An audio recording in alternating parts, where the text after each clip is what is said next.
Lord of the Mysteries Chapter 781. Translator, Atlas Studios. Editor, Atlas Studios. After staring at Mr. X's corpse for a while, Klein held back the urge to personally dig through his pockets for spoils of war.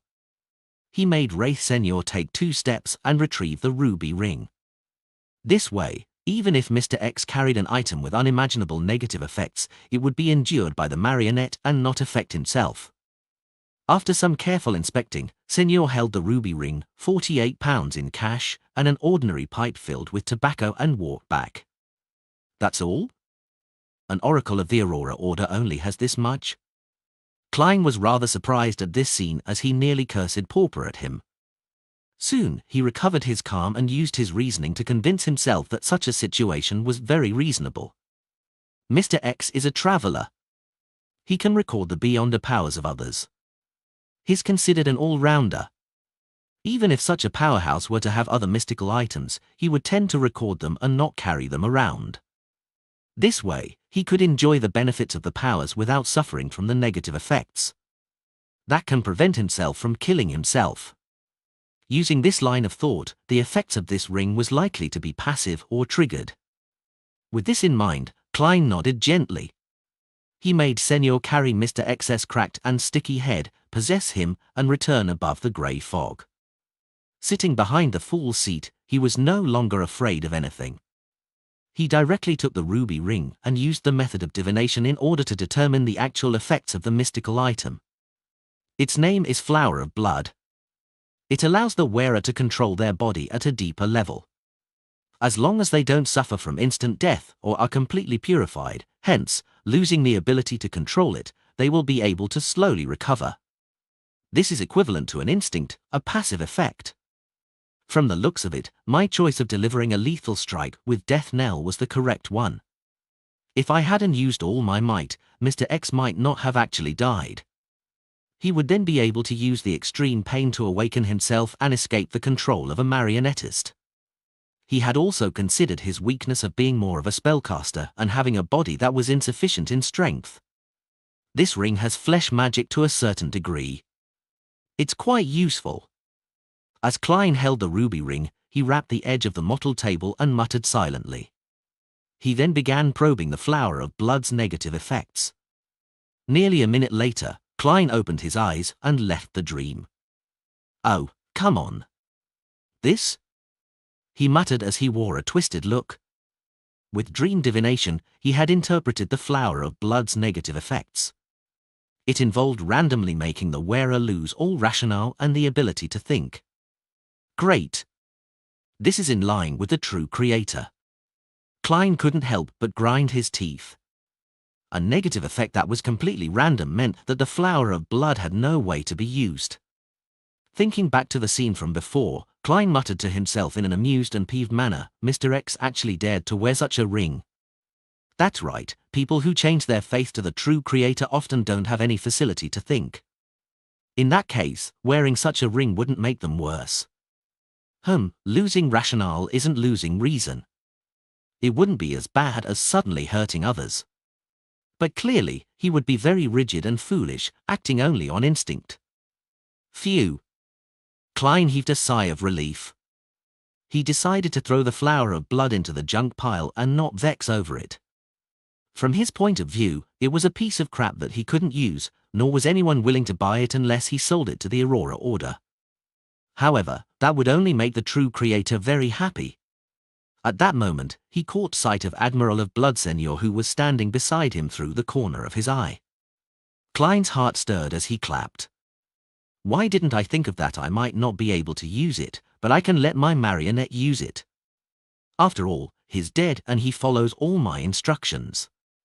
He doesn't need to think. Admiral of Blood, Flower of Blood. It's destined to be a pair. Although Senior has lost his control over his body because he's dead, I can provide that. This way, he can still be fixed even if he can't phase into a wraith in time, or if his zombie body isn't strong enough to withstand a blow, causing him to lose a limb or two. Of course, to a marionette, that's not important, as it doesn't affect his intrinsic character. The main goal is to obtain the additional flesh magic. A few seconds later, a delighted Klein made Senor pick up the ruby ring and wear it on his left index finger. After doing this, Klein made the wraith return to the gold coin before he raised his left palm and spread his fingers. He wanted to release the interrogator from creeping hunger. This was a promise he had made a long time ago. This was the last spirit body that had been grazed when he received creeping hunger. It was time to set it free. Amidst an indistinct cold wind, a blurry soul appeared by the side of the bronze table. He was a man in a navy uniform. He was in his 30s and had the rank of commander. He had brown whiskers on his painful and dazed face. "What's your name? How did Chilangos kill you?" Klein asked in a deep voice. The man jolted from his reverie and answered, "My name is Andy Hayden, the second mate of the Inmat. I died at a battle at sea." "No, I didn't die immediately. I was captured by a Faysation before I entered that glove of yours. I do not know about Chilangos, much less heard of him." This interrogator was already inside the glove when Chilangos obtained creeping hunger.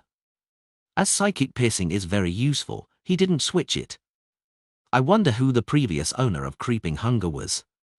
Klein asked with piqued interest. "Who was the Faysation who caught you? What does he look like?" Andy Hayden thought seriously and said, "I don't know his name. I only remember his epaulet was that of a captain. I remember that he had a big, impressionable nose. I remember his eyes were blue, and his hair was close to blonde.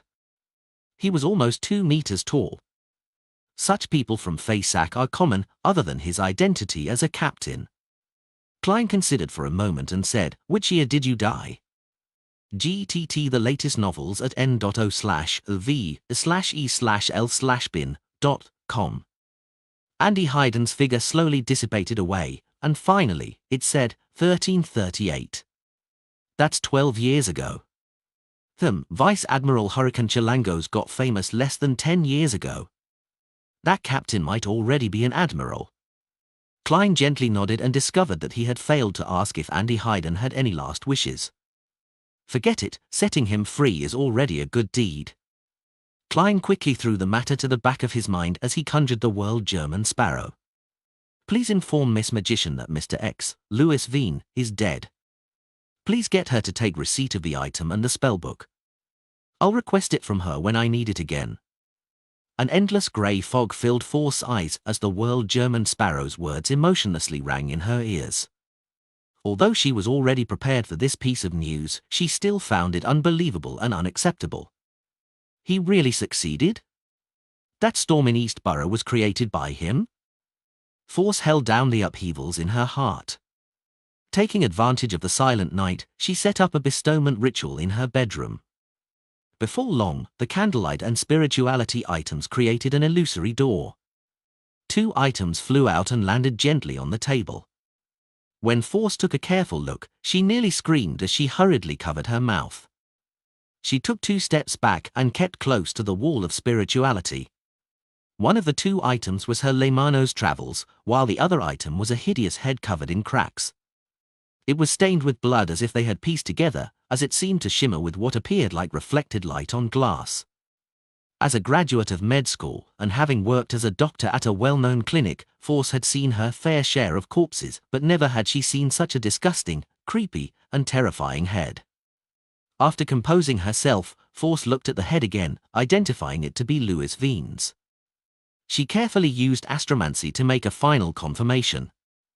Following that, she muttered with a slightly twisted expression, "Mr. World shattered the target's head and then pieced them back together?" At this moment, Force couldn't help have a scene surface in her mind. It was of the cold German Sparrow sitting in front of a table, piecing together the bloody head fragments together, as though seriously putting a jigsaw puzzle together. This made Force involuntarily shiver. She had an inexplicable feeling that the world was a psychotic killer with a serious mental illness. Moving her gaze away, she took 2 steps forward and picked up Lemano's travels and casually flipped through it. Her gaze gradually froze because there were more spells in the spellbook, most of them seemingly related to wind and lightning. This made her recall the lightning storm that quickly passed in East Borough. She was convinced that it was created by Mr. World. Force hurriedly flipped to the 3 charred yellow pages in Leymano's travels and found them blank. She immediately had a guess, believing that the world German Sparrow had likely gained Mr. Fool's help to record beyond her powers at the demigod level. I just realized that if I have enough money and resources, I can hire the Tarot Club members to help me record different beyond her powers.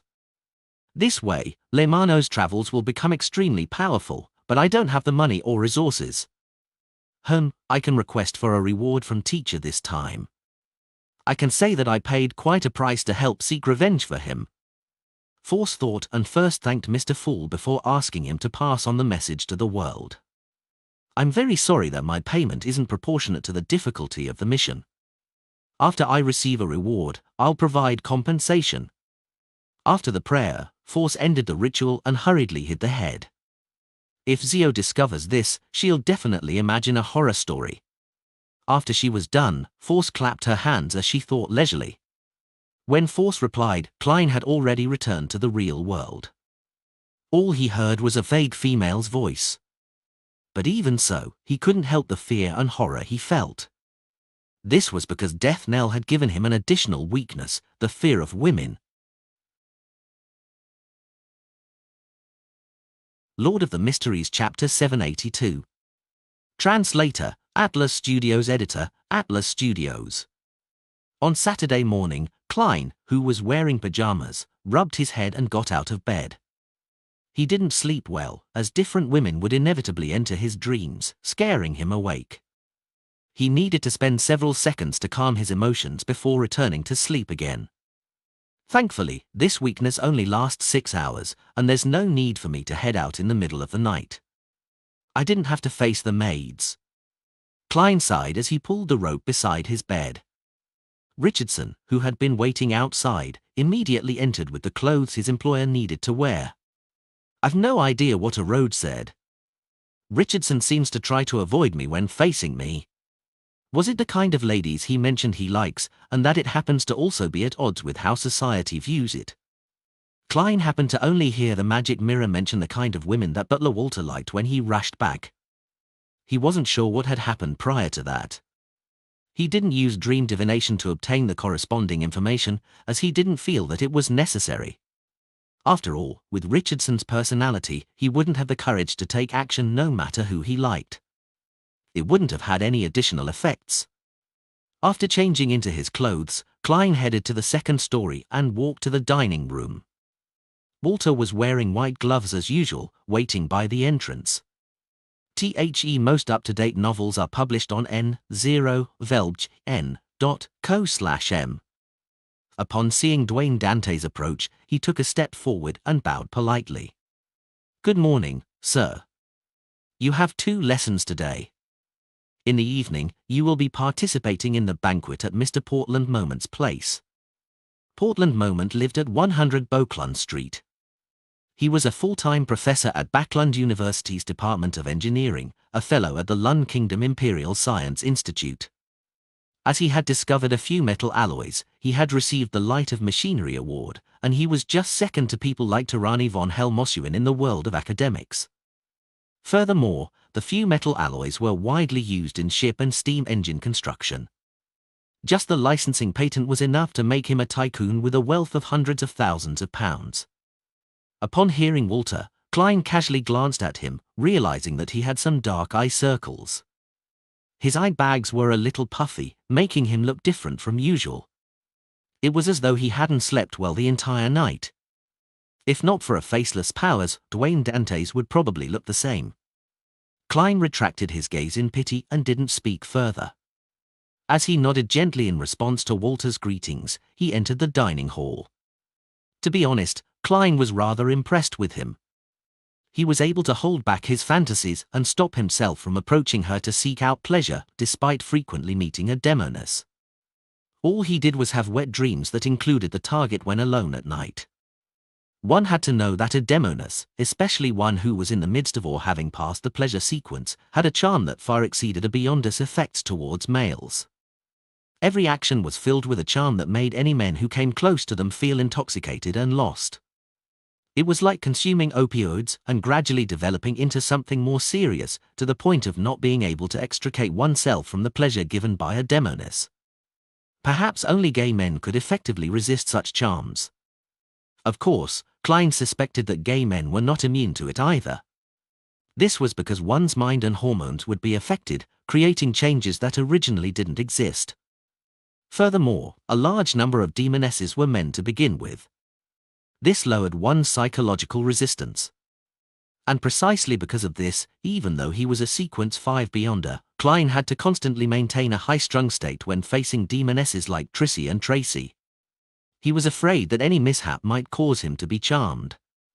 Even he wasn't immune to such effects, much less an ordinary person like Butler Walter. This wasn't something that willpower alone could resist. Although perhaps being a result of Prince Edisac's death or her own advancement, Trissy was clearly able to rein in her charms. Walter is only an ordinary person. Even if he is one, he's at best a sequence 9 or 8. For him to maintain his present state implies how strong his self-restraint is. He's very loyal to Prince Edisac, and he loves his wife and daughter. As Klein sighed, he sat down. Breakfast today was his favorite desi pie. The oil that effused out of it made him salivate. The sea late at night was nearly black as it was faintly dyed with a sliver of crimson red. It was calmer and quieter than in the day. The Blue Avenger was ebbing up and down in the waves like a ghost as it cruised towards the crimson moon. Alger Wilson stood at the bow, looking far away at the waves. On the surface, he appeared staid as usual, but deep down, he could hardly hold back his agitation. Ahead of him was the abyss maelstrom north of Sonia Island. As it was a dangerous vortex that was famous for appearing without any signs, no ship was willing to enter these dangerous waters. After delivering the report and leaving Pazu Island, Alger commandeered the Blue Avenger all the way north, where they circled around Sonia Island and headed for this area. Midway, they had docked at a harbor for resupplies without wasting any more time. As for whether he would be suspected for heading north, Alger wasn't worried.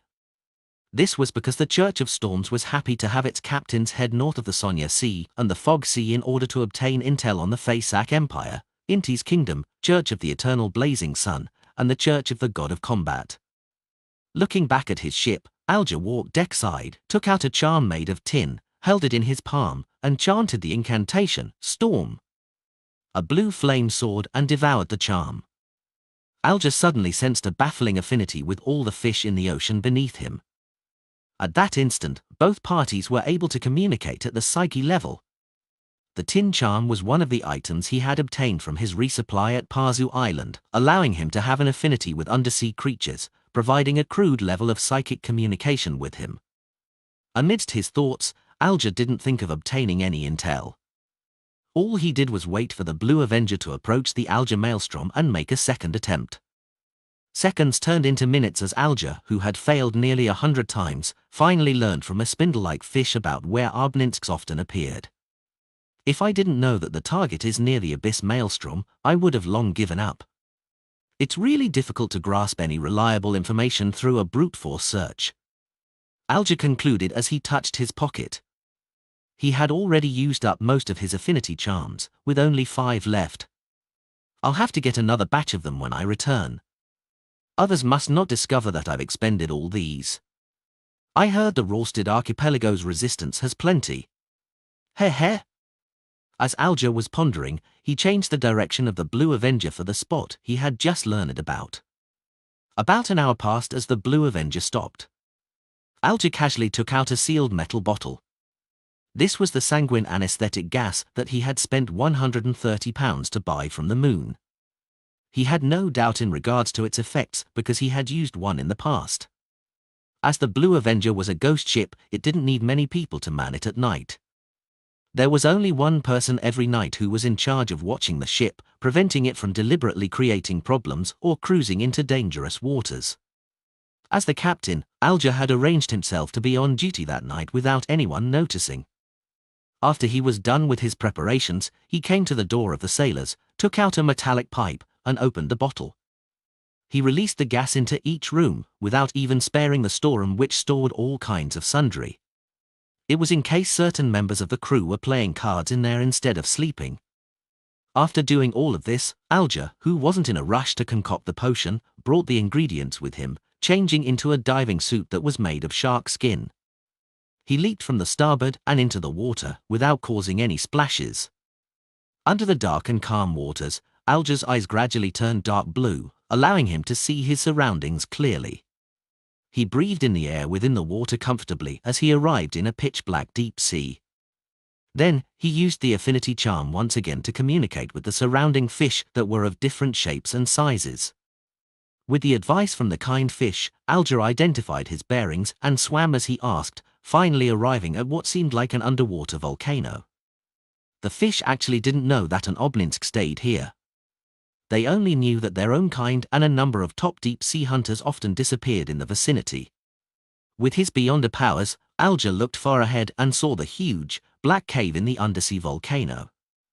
Tentacles that were thicker than pythons found in a southern continent primitive forest gently flailed outwards. The huge suckers and patterned skin, as well as the cave that was several times the size of the Blue Avenger, left Alger apprehensive as he didn't dare approach. An obelisk is at least a powerful sequence 5. Furthermore, it has a terrifying body. I can confirm that it's my target. Alger carefully swam over and stopped at a distance from the threat. After careful identification, he used the affinity charm once again. Following that, he allowed his spirituality to pass through the water and reach into the cave in an attempt to communicate with the powerful psyche force that was huddled inside. The massive psyche slowly relaxed as countless thoughts were released. It was taken aback for a moment before its psyche suddenly erupted like a volcano. Roar! Amidst a terrifying sound, the cave produced a ludicrous vortex that sucked the surrounding water, trash, as well as Alger towards it. It's filled with animosity. Alger's pupils constricted as his body turned slippery as he was driven by a formless wind backward in an attempt to escape. He used several beyonder powers before escaping the influence of the vortex. He didn't dare stay near the undersea volcano, and he quickly surfaced before opening up a gap. Almost a minute later, Alger, who had escaped the dangerous area, spat out bubbles as he heaved a sigh of relief. That obelisk can actually resist the influence of charms that increase an affinity with sea creatures. Does it hate items with the Lord's aura? After some thought, Alger, who didn't wish to waste this opportunity, steeled his resolve since he had already come this far. He began using Elvish to pray amidst the seawater. The fool that doesn't belong to this era. Lord of the Mysteries Chapter 783. Translator, Atlas Studios. Editor, Atlas Studios. When he heard the illusory pleas, Klein was attending a banquet at Portland Moments Place due to the time difference. The banquet began from 7:30, and it continued all the way to 9:30, and even 10. This was because the appetizers, soup, side dishes, main dishes, staple food, vegetables, fruits, and desserts had numbered a total of 10 to 20 dishes. The footman would serve the dishes one after the other, removing and changing dishes in unison to prevent the dining table from turning chaotic, and also providing an interval between the dishes in order to allow the guests to chat. Gentlemen would take the initiative to talk to the ladies to their right. In short, it's rather troublesome and exhausting. I even have to take note of which dish matches with which alcohol. However, it's quite tasty. Taking the opportunity when the roasted lamb was being switched out, he said to Willis to his right, "My apologies. I'll need to use the washroom." He got up, pressing his right hand to his chest and bending over slightly as a gesture. Then, he left the dining hall and headed for one of the washrooms on the second story. Upon entering, he locked the door and immediately took 4 steps counterclockwise to head above the grey fog. Mr. Hangman's prayer. He wishes for me to help him in gaining the goodwill of an obelisk, and he's willing to find 15 pages of Roselle's diary, or help me do something of equal value. His progress isn't slow. Klein sat at the full seat as he emanated his spirituality and touched the constantly burgeoning and contracting crimson star. After pondering for a few seconds, he said, "Investigate all FASAC captains who participated in the Conotop Sea battle in 1338. As a historian, Klein immediately knew which sea battle it was when he learned that the interrogator had died at the hands of a Phaeacian in 1338. In 1338, the relationship between Lun and Phaeac was tense with occasional conflicts. However, there was only one battle that resulted in the death of someone that was at the level of a commander. It was a sea battle that happened in East Balan's Conotop. And on a Phaeacian fleet, there were definitely not many captains. In the deep, dark waters, Alger Wilson saw the endless greyish-white fog and heard Mr. Fool's answer. Investigate all the captains from the Phaeac Empire that were involved in the Conotop Sea battle in 1338. Why would Mr. Fool pay attention to such a trivial figure? Is there some immense secret hidden in this matter? Alger's heart stirred. Without any hesitation, he directly agreed. Your wish is my wish. Such a mission was difficult and very complicated for him, but it wasn't dangerous. It was something that the present him could accept.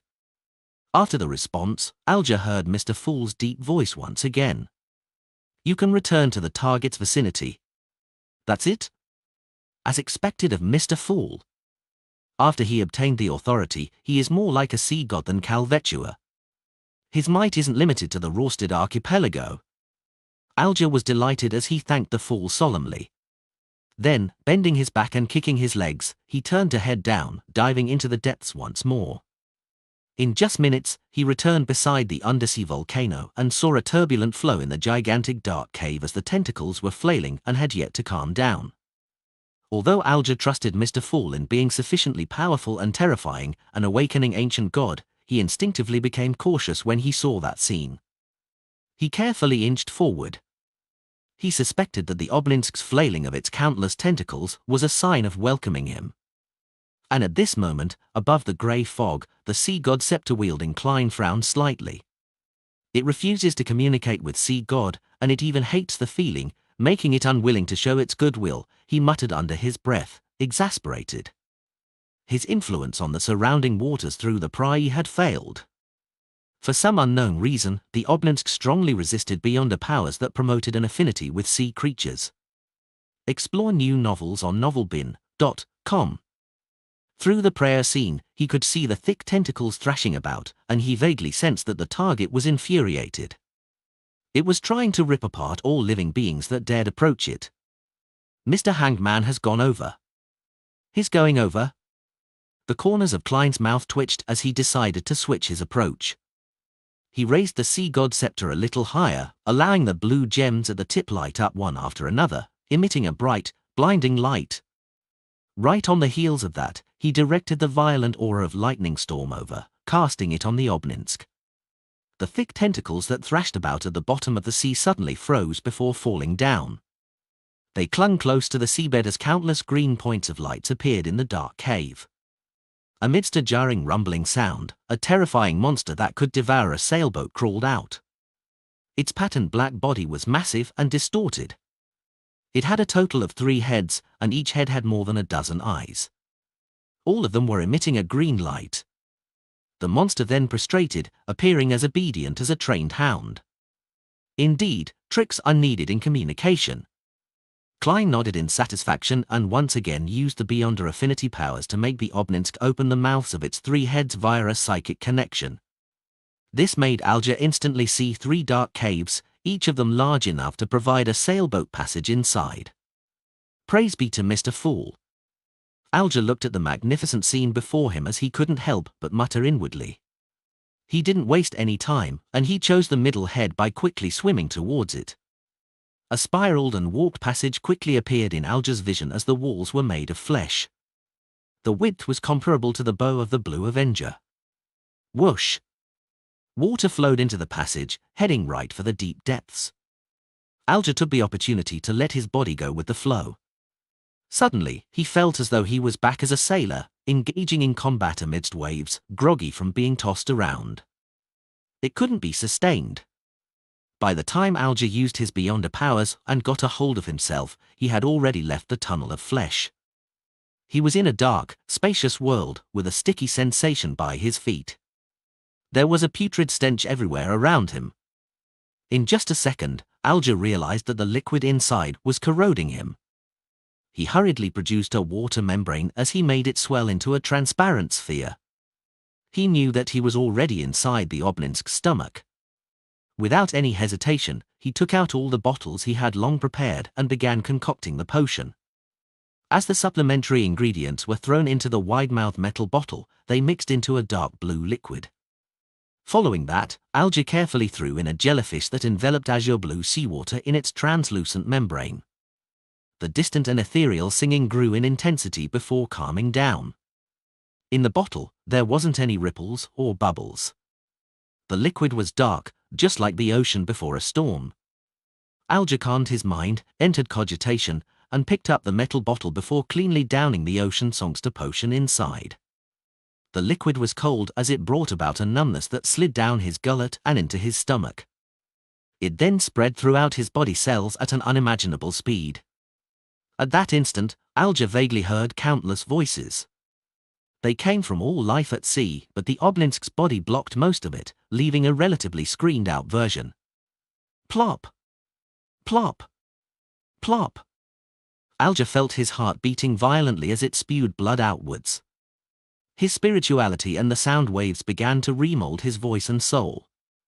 He couldn't help it as he opened his mouth, letting out a loud sigh. Amidst the sigh, Alger felt his spirit body being ripped slightly.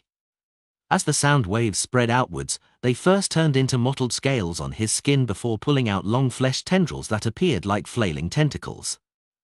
The sound wave continued spreading outwards with his spirit body fragments, making contact with the sticky liquid within the obelisk's stomach, and they magically bounced back, infusing Alger's body once again.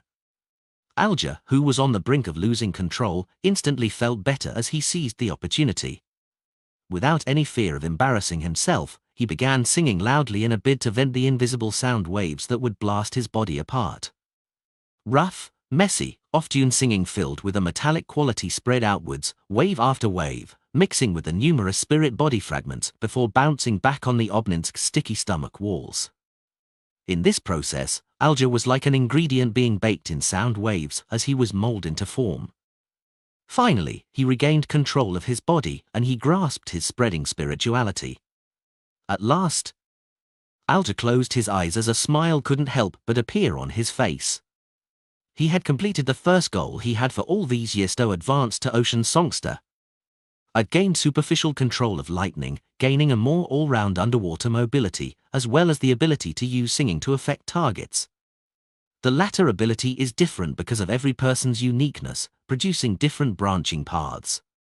One of them is to use beautiful singing to disrupt an enemy's spirit body, causing him to turn adrift and fall into a daze. Another is to raise one's explosive strength, another is to simulate a thunderous boom to leave others in awe, and another is to use chaotic and unpleasant singing to leave the enemy frustrated, causing them to lose their rationality. Alger inspected himself as his expression turned a little odd. He soon put these thoughts away, picked up his items, and swam towards the obelisk's mouth before gently tapping on the already closed mouth. The mouth slowly opened as it roared suddenly, spewing out everything in its mouth. Alger instantly felt as though he was in midair as he nearly collided with a shark. After a series of actions, he surfaced and swam towards the Blue Avenger. Only after the ghost ship's outline was reflected in his eyes did he truly heave a sigh of relief. Alger was only worried that something out of the ordinary would happen to the Blue Avenger while he was advancing. Although an hour or two wasn't a huge problem, there were always all kinds of surprises in this world.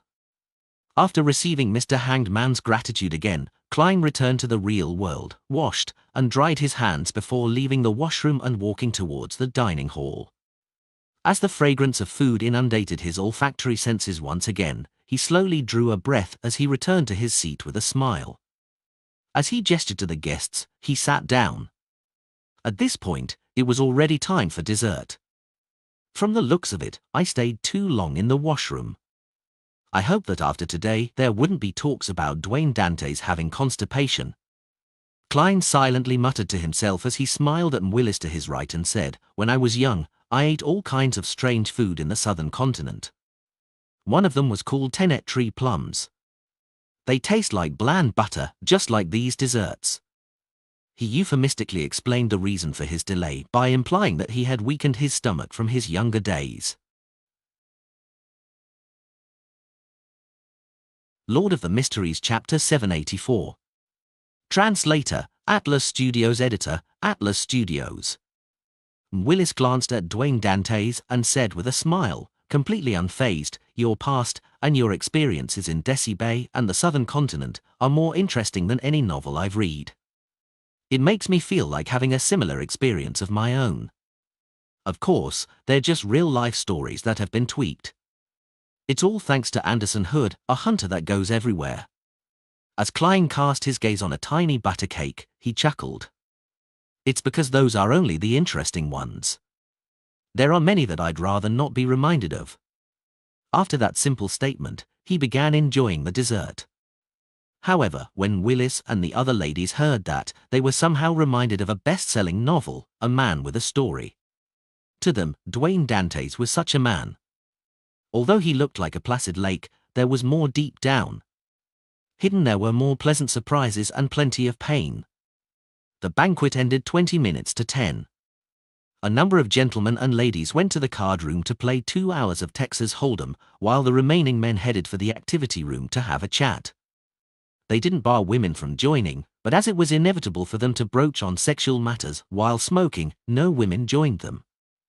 They either circled the piano at the first story and listened to and sang along with the performer, or they grouped up to play chess. Klein chose to head to the activity room on the second story. Private conversations with a few people had helped him speed up his admission into the circle. After entering the room, he observed the environment and went straight for the windows to open them. Then, he pulled a nearby high-back chair to sit down. Just as he did this, he saw the banquet's host, Portland Moment, laugh with a pipe in hand. Men often need some space for themselves. His voice was sonorous, and he had a big build. He was an elder in his 60s with a ruddy complexion and rather thick hair despite being all white. His facial features were the most classic features of a Lonese man with nothing that stood out. Yes, men have to take note of their image when the ladies are around. We have to be considerate about their thoughts. "I've already wanted to kiss this an hour ago," Hazel's father, Member of Parliament, marked, took out a gorgeous silver box, taking out a cigar from inside. The other men in the activity room did the same as pipes or cigarettes appeared in their hands as though they were pulling off a magic trick. As the flames flickered, wisps of smoke began to billow, filling the room as though the smog from yesteryear hadn't dispersed. After enjoying it for a few seconds with his eyes closed, Portland Moment looked to the guest by the window and asked, "Dwayne, do you not smoke?" Klein clenched his fist and placed it to his mouth, coughing slightly as he said, "I have yet to recover. The doctor advised me not to smoke for the time being." To be frank, he was almost choking. Thankfully, he had smartly chosen a seat by the window. This group smoked like chimneys. Klein curled his right index finger and rubbed against his nostrils. He had the urge to use the beyonder powers of a magician to create an invisible air pipe that extended outside to draw in fresh air so as to escape the harm of second-hand smoke. But considering how there might be beyonders hiding amongst these men, he wisely gave up on the idea. Portland Moment laughed upon hearing that. "I heard from Bishop Electra that it's not without reason that you were sick. You lack a wife." This professor was a believer of the god of steam and machinery, but his wife was a believer of the Evernight goddess. Therefore, they had taken up residence in Beauclun Street near St. Samuel Cathedral. He often had bishops visiting him and having exchanges. Is he mocking me for thinking about women despite being sick? I really couldn't tell that Bishop Electra is actually a man who likes spreading gossip. It's all a Rhodes's fault. Klein lampooned and shook his head with a smile. I place great importance on marriage. I'd rather remain single if there's no one suitable. At this moment, the high-ranking employee of the Backland Municipal Office, Mr. Willis, spewed out smoke and said, "Actually, I envy Dwayne's single status. It allows him to be able to pursue any kind of woman that he likes." He had deliberated enunciated any kind, causing ambiguous laughter to sound out. The matter of Dwayne Dantes' wide preferences and him never rejecting any charming woman has already spread across this street. Klein held back his right hand to prevent himself from subconsciously rubbing his temples. He felt that the deep, dignified, handsome, gregarious new tycoon's image was undergoing a subtle change. He first suspected that it was the loudmouth, Bishop Electra, that had spread the news, but later believed that it was Butler Walter who had proactively gotten the servants to spread the gossip.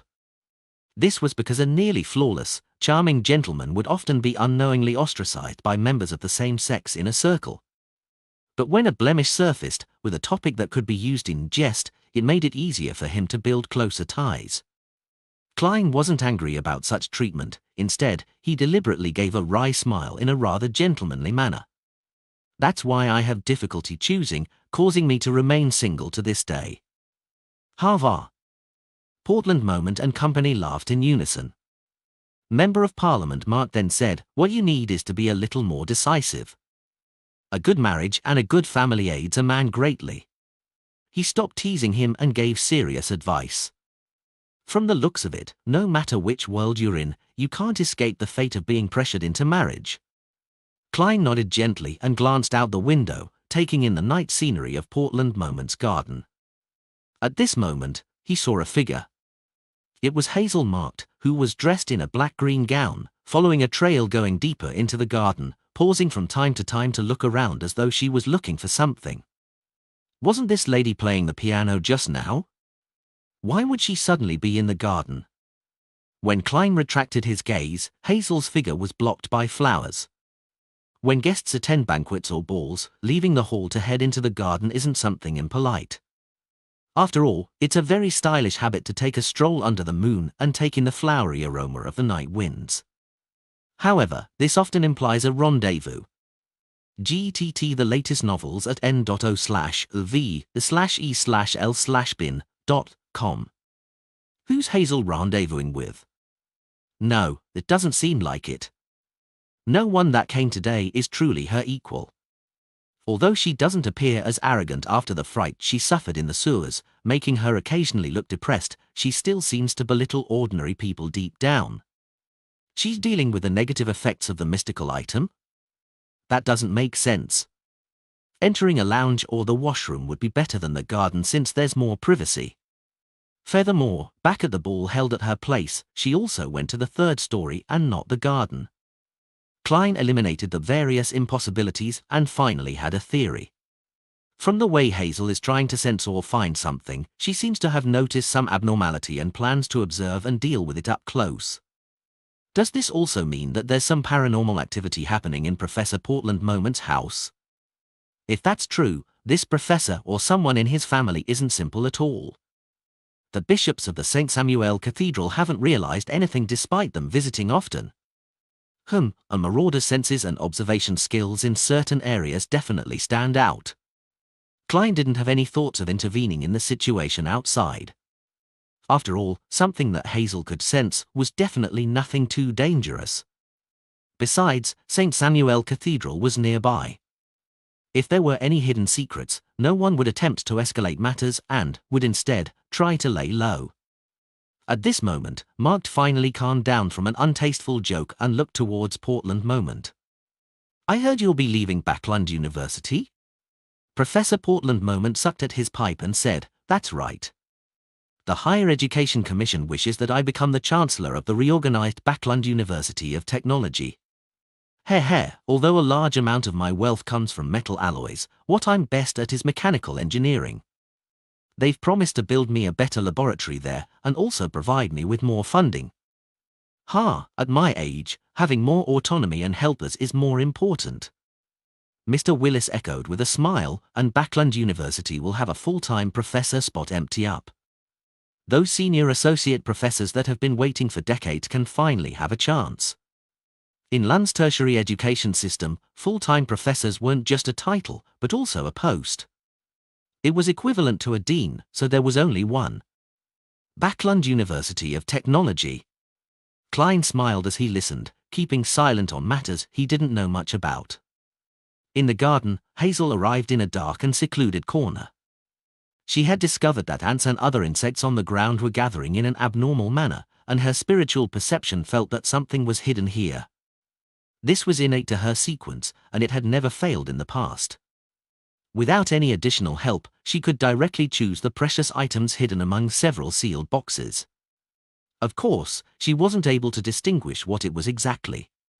All she knew was that compared to the rest, what her spiritual perception told her was something definitely more valuable.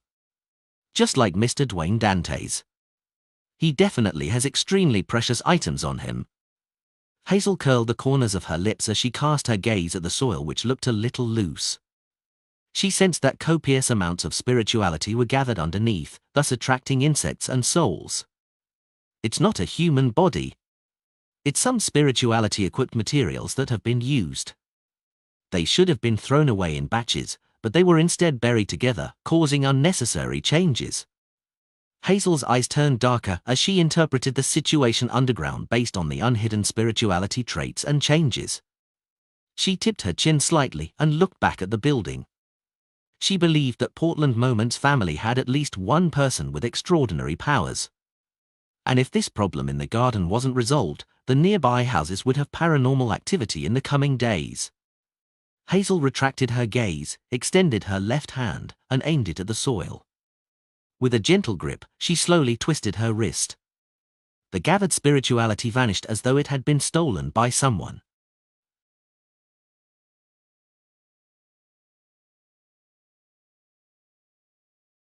Lord of the Mysteries Chapter 785. Translator, Atlas Studios. Editor, Atlas Studios. 100 Beauclun Street, in a corner of the garden in Portland Moment's residence. The many ants and worms that were gathering there slowly dispersed as the cold, creepy sensation faded. That person with extraordinary powers likely doesn't have any experience. With her goal achieved, Hazel nodded indiscernibly before turning around briskly and strolling through the garden. She wasn't in a rush to return as she enjoyed the crimson moonlight, the cold air, and the faint flowery scent. After a long while, Hazel stopped her stroll and left the garden, entering the hall on the first story. At this moment, apart from the guests still playing Texas Hold'em, many ladies and gentlemen had bid farewell. Moments after Hazel found her mother, Mariana, she saw her father, Member of Parliament Marked, and a few other gentlemen walking down as they conversed with lively expressions. Are you ready to head home? You have to visit a very important guest tomorrow morning. As Rihanna gestured for her daughter to come close, she walked towards her husband and greeted the others with a smile. Mark nodded and said, I would have loved to try another of Portland's cigars if not for that matter. Rihanna swept her gaze to Willis, Dwayne Dantes, and company, and she asked in passing, Gentlemen, what are you talking about? It sounds interesting. Mark turned his body to the side and said with a smile, Dwayne said that he encountered ghosts when he was in the southern continent. He and his companions suddenly woke up in the middle of the night and found themselves unable to open their eyes. Their bodies were heavy, as though someone was pressing on them. They used a great deal of strength before escaping such a state and left their beds. However, they discovered their rooms were extremely cold. You might not know this, but East Balam's weather is hot most of the time. Then, Dwayne and his companions each held double-barreled hunting rifles and stood guard the entire night. They frantically left the town after the sun rose. After hearing that, Mariana looked at Dwayne Dantes with piqued interest. Is that true? Do ghosts really exist? Klein shook his head with a smile. That I'm not sure of. Perhaps my companions and I had just experienced a harrowing adventure and our bodies and minds weren't in the best of conditions. This might have resulted in all kinds of problems. The stories he told were sourced from one of Anderson's experiences. Back when the strongest hunter of the Fog Sea was exploring a temple in the primitive forest, he chanced upon a specter, creating a large-scale breakout overnight. Ghosts. Hazel turned her head to look towards the garden as the corners of her mouth curved up slightly before she held back. She didn't say a word as she quietly listened to her parents bidding the rest of them farewell before returning home together. Late at night, Hazel, who had changed into a sleeping gown, walked to the balcony and stood behind a gap in the curtains. She looked towards the sawn manhole on Beauclun Street. As she looked at it, her face gradually turned pale as though she had recalled an experience filled with pain and horror. She forced herself to retract her gaze, took 2 deep breaths, and turned around to walk to her bedside. During this process, she bit gently on her lip and muttered silently, that was likely a wraith. Definitely. I need items or charms in the sun domain. While Hazel was looking at the manhole, Klein was also doing the same. It's been days. I wonder how well that demoness, Trissy, has recovered and whether she has left or not. Thankfully, after Hazel was given a scare by me, she hasn't dared to approach the manhole. Klein's gaze swept the iron-black street lamps as he nodded slightly. He opened the iron cigar case and made his wraith marionette appear within the full-body mirror. He had already decided to send Senor down the sewers to check the area to confirm Triss's condition. He didn't want that demoness to cause any trouble. Furthermore, the sewers were just physically too close to his identity as Dwayne Dantes. Klein didn't wish for Trissy to be in the vicinity any longer, wishing that she could recover soon and take action.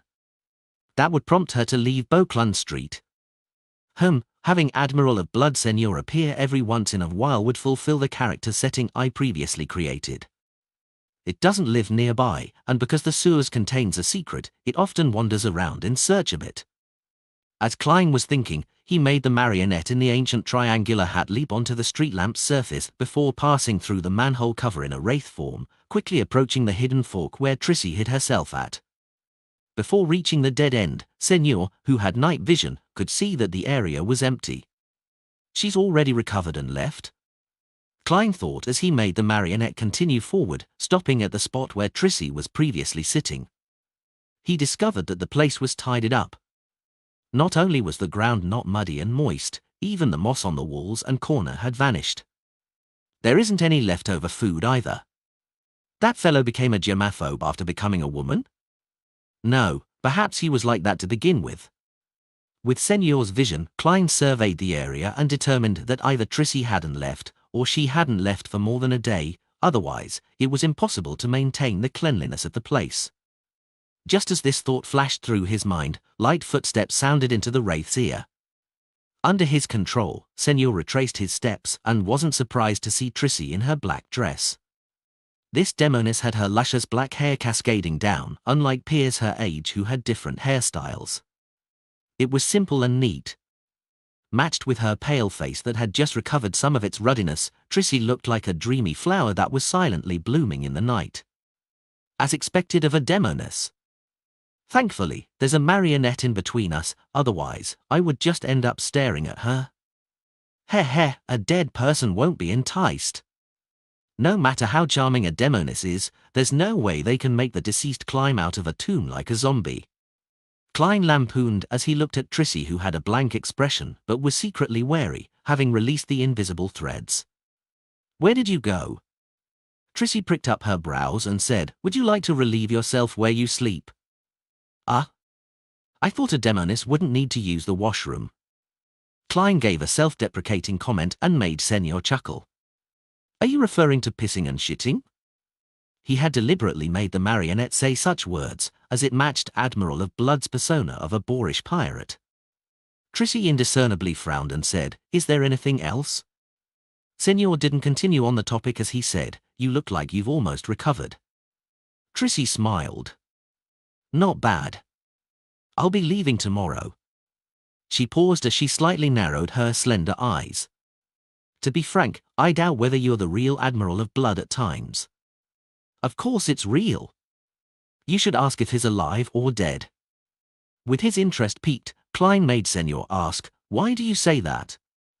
Triss's gaze swept over the wraith's face and said, it said that Admiral of Blood is someone who indulges in his desires, and he has no resistance towards beautiful females and males. Yet, I don't see any sparks of desire when you face me. I believe the real Admiral of Blood would have added the condition of doing something I wouldn't want to in the agreement. Klein deliberated for 2 seconds and made Senor give a self-deprecating smile. I'm afraid of finding myself lost to pleasure and ending up being controlled by you. Triss's expression instantly changed. This was indeed one of the reasons why she had raised the topic. To a demoness of pleasure, beyonders who habitually indulged in their desires were natural prey. Klein actively ignored the topic and made the marionette say, you're seeking out the target tomorrow? Very clearly, the Royal Guard captain knows you and knows what you look like. After all, you were arranged by them to be by Prince Edisac's side. Klein silently added. Trissy lowered her head and looked at her toes before chuckling. Rest at ease, I have the perfect plan. As she spoke, she turned her body sideways and casually looked deep into the sewers. If you set off from here, at the end of the 6th left fork is a hidden passage. It has signs of prolonged human activity. Heh, I discovered it while walking around in the past few days.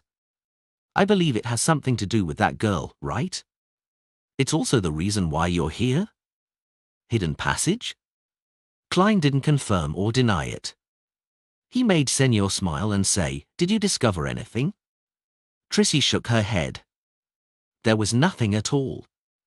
Perhaps only a certain pathway, or someone with a specific item, can find the clues. A marauder's intuition, or something on Hazel's person.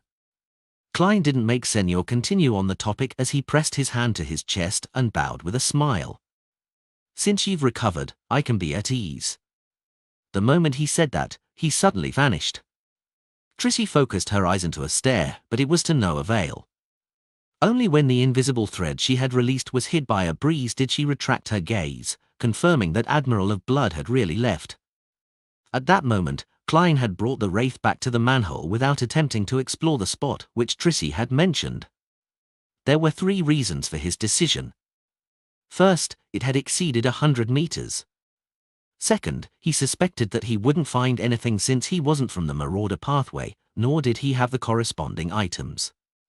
Third, Trissy was still around. Force woke up naturally on a Sunday morning as she got up to wash up. As she chewed on a fresh piece of toast, she retrieved a stack of items from her mailbox. As she walked to the coffee table with a cup of coffee on it, she casually flipped through the items and discovered a reply letter she had been looking forward to. Throwing down the papers, bills, and other letters, Force tore open the envelope. "Teacher is already in Backland?" Force quickly read through the letter as she muttered in surprise.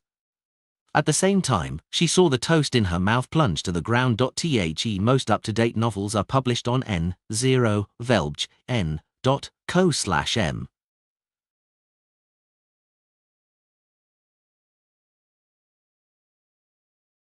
Lord of the Mysteries Chapter 786. Translator, Atlas Studios. Editor, Atlas Studios. Hat Trick Inn on Sherwood Burroughs 22, Hope Street. Just as the attendant at the front desk was about to drink some water, she saw a lady walk in.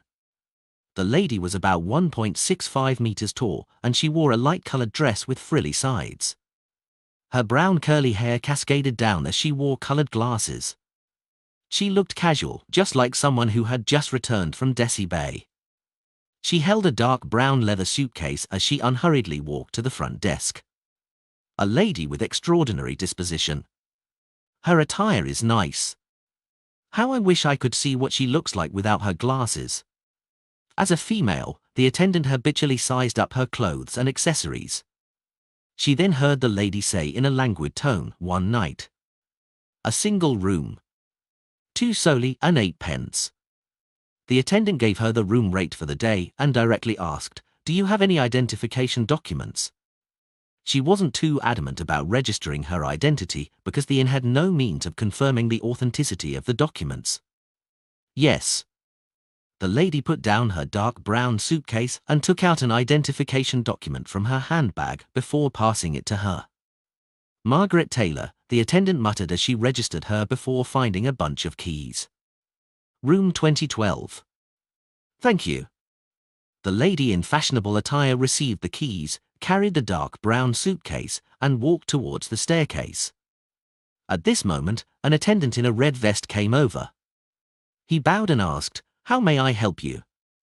He immediately cast his gaze on the dark brown suitcase. The lady curled her lips into a smile as she shook her head. "There's no need. It's very light." With that said, she didn't stop as she walked up the stairs and entered room 2012. Only after she closed the door and put down the suitcase did she raise her right hand to her chest, letting out a long sigh of relief. "Why do I feel like a psychotic murderer?" She was none other than the disguised Force. There was nothing in her suitcase except for Mr. X's head, which was wrapped in newspapers. The 2 attendants from before probably wouldn't have guessed that a fashionable lady didn't have any clothes, facial products, or makeup in her suitcase, but a cracked, bloody head. If they were to discover that, everyone in the inn would be given a fright. This is source material for a detective novel. Force calmed her feelings of anxiousness and picked up her suitcase again and opened the door. She observed the corridor and saw no one walking through it. She hurriedly walked out and headed for room 2016 and rapped on the wooden door. Her teacher, Dorian Gray Abraham, was living in the same room he previously used. After sensing someone sizing her up through the peephole, Force heard the doorknob twist as the gears unlocked. Dorian Gray was dressed in a black suit with very broad shoulders. He looked to the left and right warily before making way, allowing his student to enter. "No one noticed you, right?" Following that, he closed the door and asked cautiously. Force put down the suitcase and removed the colored glasses that hid half her face. "No, I used a fake identity. As a Beyonder in Backland with rather rich experience as a low-sequence Beyonder, having a few fake identification documents was necessary. Furthermore, she had Zio's expert help in such matters. The only problem was that it was ultimately a fake identity that couldn't stand up to police scrutiny. However, Force had heard that there were places where real identity documentation could be obtained. Furthermore, they were documents which the police department had a record of, with the pictures swapped. Of course, the price was much more expensive. Dorian nodded gently and silently exhaled. As he got Force to sit, he brought a chair over and said, "You mentioned that someone is paying to find the direct descendants of the Abraham family at a Beyonder gathering in Backland. And the goal is to find information on Mr. Dorr?" "Yes, teacher," Force said nothing but the truth. "I don't know much about the family, so I thought of asking you to see if you knew anything." She hid 2 points, namely the Beyonder gathering being called the Tarot Gathering, and that she long knew that her teacher was a member of the Abraham family. Dorian sat down and drank a sip from a white porcelain teacup. He asked with a calm expression, "Who was the one asking?" "I'm not sure. I can only confirm that it was a woman. She had concealed her appearance. She seemed very powerful and must have quite a strong backing." Force described her impression of Hermit. What she didn't say was that this woman had close ties with Queen Mystic Bernadette. Dorian Gray pondered for a few seconds before saying, "I don't know much either. All I know is that Mr. Dorr is the ancestor of the Abraham family. He vanished during the War of the Four Emperors. You can try using this piece of information to get some of the bounty. Mr. Dorr is the Abraham family's ancestor? Mr. Dorr, who made the Abraham family suffer the curse of the full moon, causing many members to lose control, is actually the Abraham family's ancestor?" Force was alarmed. Having already learned some of the problems of the Abraham family from Mr. Fool, she couldn't believe that the cause of all of this was the source of the bloodline. Does Mr. Dorr not know the consequences of his actions? Force muttered silently as she couldn't help but frown. Dorian Gray noticed his student's abnormal reaction as he asked, somewhat puzzled, "Is there a problem?" "Oh no, I didn't manage to hide my expression." Force deliberated and said, "I just don't understand. It's been more than 1,000 years, so apart from the Abraham family's direct descendants, who would wish to gather information on Mr. Dorr, and why? Perhaps they're trying to find Mr. Dorr? Right, Queen Mystic is Emperor Rozel's daughter, and Mr. Dorr has appeared in Emperor Rozel's diary. Therefore, the Queen is trying to find Mr. Dorr to figure out the truth of the past. That's normal. However, Mr. Dorr vanished in the War of the Four Emperors, more than 1,000 years before Emperor Rozel's era. How did they manage to contact each other? Could it be that Emperor Rozel could also hear the full moon ravings? I remember Mr. Dorr making a remark that Mr. Dorr might be calling for help. If that's the case, it's really. As an author, Force was momentarily at a loss for words to describe her feelings. Dorian revealed a wry smile and said, "Certainly, I'm also puzzled about this problem. Remember to tell me if you find the answer." Force didn't harp on this matter, afraid that Dorian Gray would notice anything amiss. She then said, "Teacher, why did you suddenly come to Backland?" Dorian smiled and picked up a cigarette as he raised it to his nose to give it a whiff. Without lighting it, he said, "I happen to have some matters that need me to be in Backland. I also decided to check on your digestion progress. In fact, he had been alarmed by Force's letter. He couldn't believe that anyone in the world would still be asking about Mr. Dorr. One had to know that even the Abraham family had given up such attempts. He was the only one who kept at it, teaching students on his own accord. This also made him recall a prophecy that was passed around within the family that Abrahams were increasingly approaching their destruction. When he connected the two matters together, he rushed over to Backlund to confirm his student's situation. He wished that she could advance as soon as possible, leaving some hope for the Abraham family. I just grasped the various astrological knowledge, Force replied, feeling a little guilty. Due to her lack of money, she hadn't bought the high-quality crystal ball needed by an astrologer. To not continue on this topic, Force began asking Dorian Gray about the acting principles needed for astrologer, obtaining advice such as astrology isn't all-powerful. Towards the end, Force glanced at the dark brown suitcase beside her and said, "Teacher, there's one more matter. Explore new novels on novelbin.com. What is it?" Dorian leaned back into his chair as he leisurely drank a mouthful of black tea. Force followed the script she had prepared and said, "After knowing that Louis Veen betrayed the organization, inflicting a great deal of harm upon all of you, I've always had the thought of finding him and exacting revenge for all of you." Give up that thought. Dorian sat up straight. Even if you have Leymano's travels, you are no match for him, much less able to kill him. I'm very glad that you have such thoughts, but there's no need to take unnecessary risks. I'm definitely not able to do it alone. Force mumbled silently before saying, "I got to know a very powerful bounty hunter. I spent about £10,000 to seek his help. She wasn't able to estimate the cost of the job, so she had used the price that Miss Audrey paid when previously entrusting them to kill the Inti's ambassador. That might be a cheat. Louis Veen is likely a traveler, and he has the support of the Aurora Order." Dorian didn't hold any hopes of any bounty hunter being Louis Veen's match when he heard his student say, "He has already succeeded." Cough. Cough. Cough. Dorian choked on his saliva as he broke out into a fit of coughs.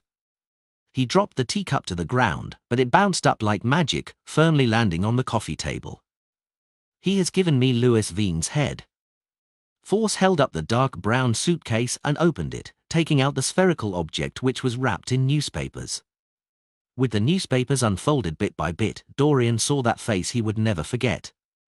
The smug smile on Louis Veen's face back when he attacked the Abraham family's headquarters was gone. His head was covered in cracks, as though it had been glued together piece by piece. It was gruesome, filled with pain and despair. As an astrologer, Dorian Gray's spiritual intuition told him that it was undoubtedly Louis Veen's head.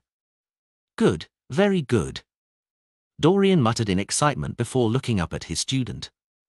"Who was the bounty hunter? I can't imagine Backlund having such a powerful bounty hunter." Force hesitated for a moment before saying, "German Sparrow." Lord of the Mysteries Chapter 787. Translator, Atlas Studios. Editor, Atlas Studios. German Sparrow. Dorian felt the vessels on his forehead pulse when he heard that as he held his hands together, tensing up without realizing it.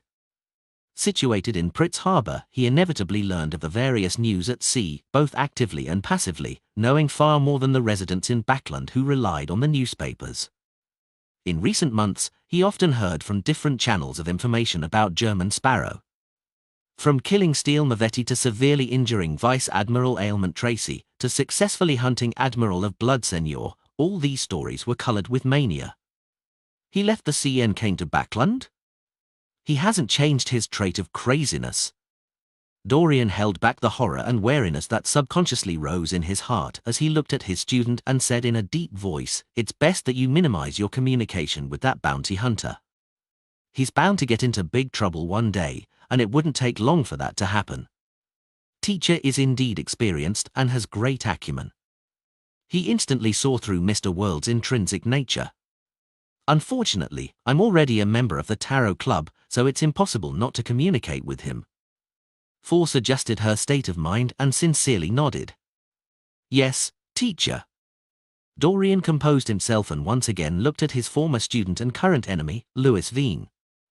The most up-to-date novels are published on n0velbgn.co/m. However, this traveler could no longer speak. He didn't even have an iota of spirituality left. After a few seconds of silence, Dorian leaned back slightly and looked at Force. You mentioned paying £10,000 for the job? He wasn't aware of Force's financial situation other than knowing that his student was a best-selling author who likely earned quite a bit from her royalties. Furthermore, she seemed to be doing quite well in the few Beyonder circles with transactions that rewarded handsomely. Therefore, it wasn't too surprising or unacceptable that she could save up £10,000. Force fidgeted, feeling a slight guilty conscience as she said, "Is it too expensive?" She deliberately asked a question in order to hide the fact that she had mentioned a fake number so as to show that she didn't have much experience in such matters. Dorian shook his head. No, it's too cheap. It's so cheap that I suspect whether German Sparrow has other motives. As a member of the Abraham family, which had suffered numerous setbacks, he often maintained a relatively high level of wariness. In the professional terminology of various clubs and gatherings, that's called a membership fee. Force lampooned as she frankly said, there were other conditions, including everything on Louis Veen's person belonging to him, as well as the requirement of me providing him help. Also, I promise that if he's in need of cash in the future, I will compensate him an additional £3,000. That's reasonable, but just barely. Dorian nodded gently and said, usually, assassinating Louis Veen, who had the Aurora Order backing him, would cost at least £30,000. And if there are other situations, the price will be higher.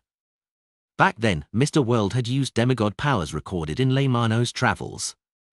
He probably encountered something else. An Aurora Order saint? Having had an edifying experience exerted on her by the Tarot Club, Force wasn't unfamiliar with the Aurora Order's structure. She didn't hide her frown as she said, from the looks of it, it's indeed a little abnormal. Perhaps he's in desperate need of cash? Dorian thought and said, perhaps he cares more about Louis Veen's Beyonder characteristic. To the Beyonders of other pathways, it can be forged into a rather useful mystical item as long as he finds a suitable artisan. Dorian paused for 2 seconds before adding, there's no need to worry about that. Just stay away from him in the future. Perhaps he had long targeted Louis Veen, and he was just using the information you provided to carry out the assassination while still getting an additional bonus. Dorian didn't continue on the topic as he took out a fist-sized pure crystal ball from his pocket. It's made of star crystal, and it can effectively raise your astromancy. The light shone in from outside the window as resplendent waves surfaced within the crystal ball. Without waiting for Force to reject, Dorian chuckled. Louis Veen is my enemy. The payment used to get rid of him should be paid by me. I don't have that much cash at the moment, and I can only use some items to deduct from the payment. No, there's no need. Force shook her head, partially genuine, but partially in contradiction to her will. It was genuine because she only wanted to seek revenge for her teacher back when she thought of getting rid of Louis Veen without considering the possible reward she could later receive. It was in contradiction to her will because she couldn't reject the reward. Dorian said with a stern expression, do you wish for me to be ashamed and uneasy? Don't worry. I still have quite a bit of wealth. Force nodded in response. All right then. Dorian smiled once again. Also, I've brought you the scribe potion formula. You can gather the corresponding ingredients as you digest the astrologer potion. I'll prepare one of the main ingredients for you, the brain of an Asman. You'll have to rely on yourself for the rest. An Asman was said to be a monster that existed in ancient times. It looked like an unprotected human brain that could fill a room. Not only could it create terrifying illusions, but it could also make its attackers die from their own attacks. As he spoke, Dorian took out a yellowish-brown goatskin and passed it to Force. Force received it in gratitude and quickly scanned the list of main ingredients. One complete brain of an Asman, cursed artifact of an ancient wraith. I hope I can gather the remaining ingredients before I finish digesting the astrologer potion. Just as Force rolled up the goatskin, she saw Dorian take out a pure golden box from his suitcase. After removing the wall of spirituality, Dorian opened the box as he said, "Without the gold enclosing it, the brain of an asman will constantly affect you, causing you to hallucinate until you lose your mental facilities." Inside the squarish box was a blob of greyish-white, translucent and wrinkled object. It was about a fifth the size of Louis Vigne's head. As expected of a family with a long history, Force sincerely thanked him once again and received the golden box and skillfully closed it and used a wall of spirituality to seal it. Dorian didn't stop and instead gave an excuse for Force to stay back. He set up a ritual and summoned the void creature Malmouth, who enjoyed music. He then took out 2 documents from the creature's spherical body. He had prepared the 3 items for Force when he received the shocking news regarding Mr. Dorr, therefore, he had it on him. These are 2 pieces of property in Backland. One of them is in Hillston Borough, and the other is in Sherwood Borough. They're in excellent locations and should have a total valuation of about £6,500. The amount you can sell them for will be yours, Dorian said with a smile. Although the Abraham family was in a state of decline, as a former angel family with a long history, it still had quite a bit of resources, including land, tree farms, property, manors, and mines. However, Dorian only had control over a few, with most of the remainder belonging to the various smaller families. "The place I'm renting costs £2,500 an S in an OK district, but an average location. What teacher gave me today does add up to about £10,000. Force couldn't help but sigh inwardly. In the Holy Wind Cathedral, deep blue officiant Randall Valentinus looked at the mandated Punisher deacon and said, "Any findings?" The new Backland Archbishop was a middle-aged man with a domineering demeanor. His dark blue hair was thick, and he had large earlobes. His eyes seemed to constantly hide lightning and storms within them. The mandated Punisher deacon standing before his desk was a thin middle-aged man wearing a modified captain's hat. His looks didn't stand out, but there was an anchor tattoo on his neck. The man answered reverently, "Your Eminence, we've already caught some of the members who participated in the gathering. However, they have no idea who the rest are, much less know of the person who assassinated Mr. X. According to their description, the assailant was about 1.6 meters tall and likely female. We can't rule out the possibility that it's a short man." Randall held back his anger and asked, "What do you plan on doing next?"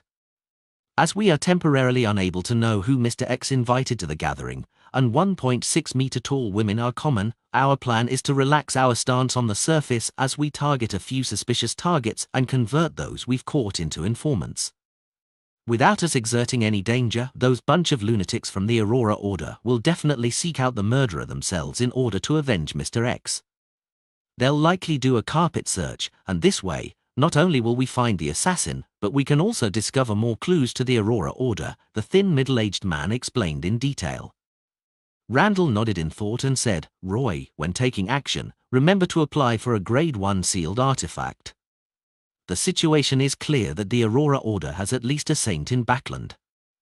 And the assassin's strength is greater than the typical Sequence 5 Beyonder, and they similarly have a demigod backing them." "Yes, Your Eminence." Roy Wellesley struck the left side of his chest with his right fist. "Dwayne, you often exceed my expectations. It hasn't taken you long to finish studying the revelation of Evernight's Book of Wisdom." Inside St. Samuel Cathedral, Bishop Electra closed the Bible in his hands and smiled at the pious tycoon with grey sideburns and deep blue eyes. Klein laughed and replied, "This is expected of a believer. Next up is the study of the letters of the saints." "Yes, which saint do you wish to begin with?" Electra asked. Klein looked to his sides and chuckled. "Let's do St. Samuel then." Electra wasn't surprised at that as he seriously introduced, St. Samuel was a Backland archbishop during the 4th epoch of the Trunsoist Empire. He contributed greatly to the spreading of the goddess's faith and entered her divine kingdom before dying, becoming an angel. As he spoke, he flipped to the corresponding letters of the saints. At this moment, Klein's spiritual perception was triggered. He felt a deep sense of evil and diabolical will spread above him. Following that, a cold and quiet feeling extended from underground, leveling everything and restoring the cathedral to its former tranquility. Bishop Electra snapped out of his daze and said to Dwayne Dantes, who didn't seem to detect anything, "Sorry, I just recalled something."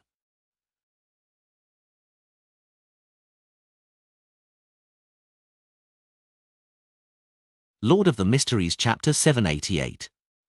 Translator, Atlas Studios. Editor, Atlas Studios. "It's fine," Klein replied with a warm smile. Although he didn't seem to notice anything, thoughts were flying through his mind. He began considering what the anomaly that happened during that instant meant. Previously, the keepers would head upstairs along the nearby staircase. It can be preliminarily determined that they live there, coinciding with the area where the anomaly happened.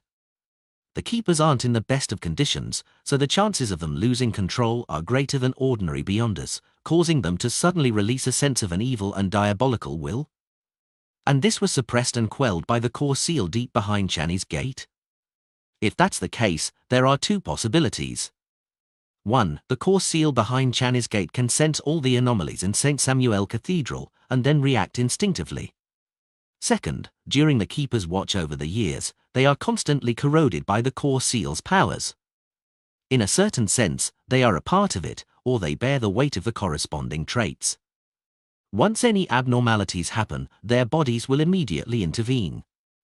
If it's the former, that means that when I knock a keeper unconscious and replace him, it will easily be detected by the core seal behind Channy's gate. It will produce an anomaly like before, causing my plan to fail right at the beginning. If it's the latter, I'll definitely be repelled when entering Channy's gate, even when disguised as a keeper. I need to figure out the problem before coming up with a direct countermeasure. It's really difficult to steal sealed artifacts from the various churches. It's no wonder almost no one is willing to do so. As Klein's thoughts wandered, he superficially paid attention to Bishop Electra's explanation of St. Samuel's experiences and letters that he left behind. When it was almost time, he politely bade him farewell. After returning to 160 Beauclun Street, he saw his butler approach just as he handed his hat and cane to Richardson. "Sir, do you plan on holding a ball or banquet next weekend and invite the neighbors?" Walter wasn't using a suggestive tone, but a tone of inquiry. However, Klein knew very well that since his butler had raised the matter, it meant that it was almost time. He nodded gently and said, "Saturday night then." "A ball? I'll have to trouble you and Tanaja to make the preparations. Is there enough money?" When saying the last statement, Klein looked to his housekeeper. Tanaja sternly nodded and said, "There's enough. The various alcoholic beverages in your wine cellar is enough to handle several banquets." When moving into 160 Beauclun Street, Klein had handed her £1,000 in cash for the household expenses. From the looks of it, even with the need to replenish fine wine, tea leaves, and coffee beans, it wasn't something that could be spent in a month. The gold pound is rather strong after all. Klein nodded and smiled. "Let's not use wine that's too expensive for our first ball. It's common to be reserved in Lun." "Yes, sir." Although Walter was very aware of how to run a ball, he still paid serious attention to his employer's instructions. He paused and said, "There are only two things you need to do. First, it's to settle the guest list with our help, thinking up some small talk for each guest, matching the person's corresponding status and experience. Second, it's to order a salute for the ball." How troublesome. When greeting Hazel, can I say that the sewers here are cleaner than the squares in the southern continent? As Klein sighed and lampooned, he nodded slightly. "No problem." Deep into the night, the crimson moon hung high in the sky. The smog which had significantly thinned made Backland have an additional sense of tranquility. In Dwayne Dantes's master bedroom, Klein set up a ritual to summon himself. He planned on entering the sewers tonight to confirm that Trissy had left. He then planned on heading for the fork she had described, to explore the so-called hidden passageway to see if he could discover anything. Klein didn't have extravagant hopes of gaining anything. He was only worried that the secret hidden in the sewers would pose a hidden risk that would one day explode. This could easily involve Dwayne Dantes, who lived nearby, spoiling his plans in stealing the Antigonus family's notebook. On this matter, I can't be an ostrich that buries its head in the sand and pretend not to know anything. I should discover the problem early and destroy what needs destroying or report what needs reporting before it completely erupts. That's the most effective solution. Of course, I also need to be sufficiently careful. I mustn't let my exploration end up lighting a fuse. Klein's spirit body tore out of the candlelight, and with Azek's copper whistle augmenting him, he possessed the physical body of Dwayne Dantes, controlling him to walk to the boundary of the wall of spirituality and sit in the reclining chair. To the external world, it looked as though the tycoon had dozed off reading the papers. Summoning my soul to possess my own body feels different from returning to my body. There's an obvious barrier in between. Klein did a comparison of the experience and floated to his desk, cleaning up most of the items on the altar and leaving behind the candle that maintained his summoning to burn silently. After doing all of this, Klein wore creeping hunger, and with Azek's copper whistle, death knell, and the senior gold coin in possession, he flew out of the master bedroom and left 160 Beauclun Street, drilling into the sewers. Just as Klein found himself in the moist and dirty environment, he immediately released Wraith Senior and made his marionette open up a distance from him, turning into the hidden fork where Trissy was previously recuperating. This time, he saw that the clean region in the sewers was already stained with dirt containing signs of rats. From the looks of it, Trissy has really left. Klein, who was following far behind, heaved a sigh of relief. As a spirit body, he didn't need to breathe, nor did he need to walk on the ground. Therefore, he didn't mind how disgusting the sewers were. Senior walked out of the area and continued walking ahead and turned on the 6th left turn. Klein constantly maintained a distance of 50 meters, perfectly acting the role of the person behind the scenes. At the end of the fork was a corroded wall covered in moss. At a glance, there weren't any abnormalities to it. If Trissy hadn't mentioned it, Klein wouldn't have gotten his marionette to observe every inch of the area in detail. A few minutes later, Senior suddenly straightened his back and walked forward, entering the wall. Passing through the rather thick obstacle, Klein's eyes opened up. With the marionette's vision, he saw a half-natural, half-artificial cave. It wasn't more than 1.8 meters high and was about 3 meters wide.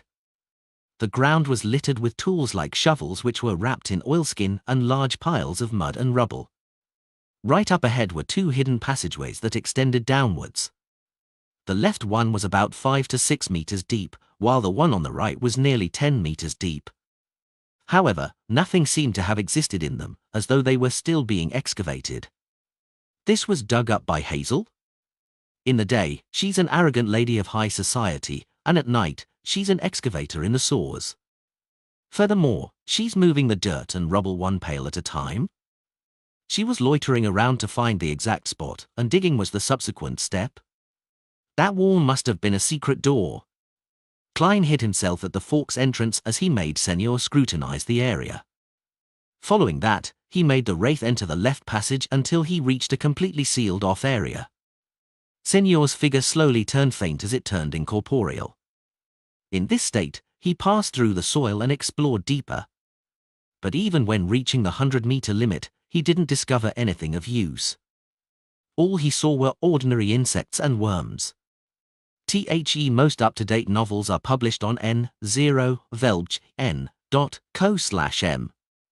Klein made the marionette switch directions, swimming in the sea of soil without finding anything. Senior soon returned to the cave from before and entered the right passageway without being affected by any obstacles. There's still nothing. It's not without reason that Trissy determined that it will only work for a particular pathway or being in possession of a certain item. She must have probed the area with the invisible threads of a demoness of pleasure. Unfortunately, I've already lost Tinder. I wonder if the grey fog's aura on me would work.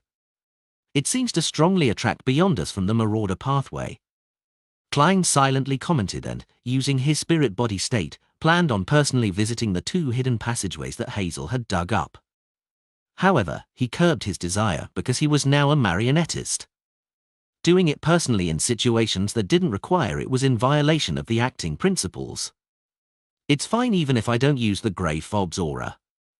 I'll just request to purchase a mystical item from the Marauder pathway during tomorrow afternoon's tarot gathering.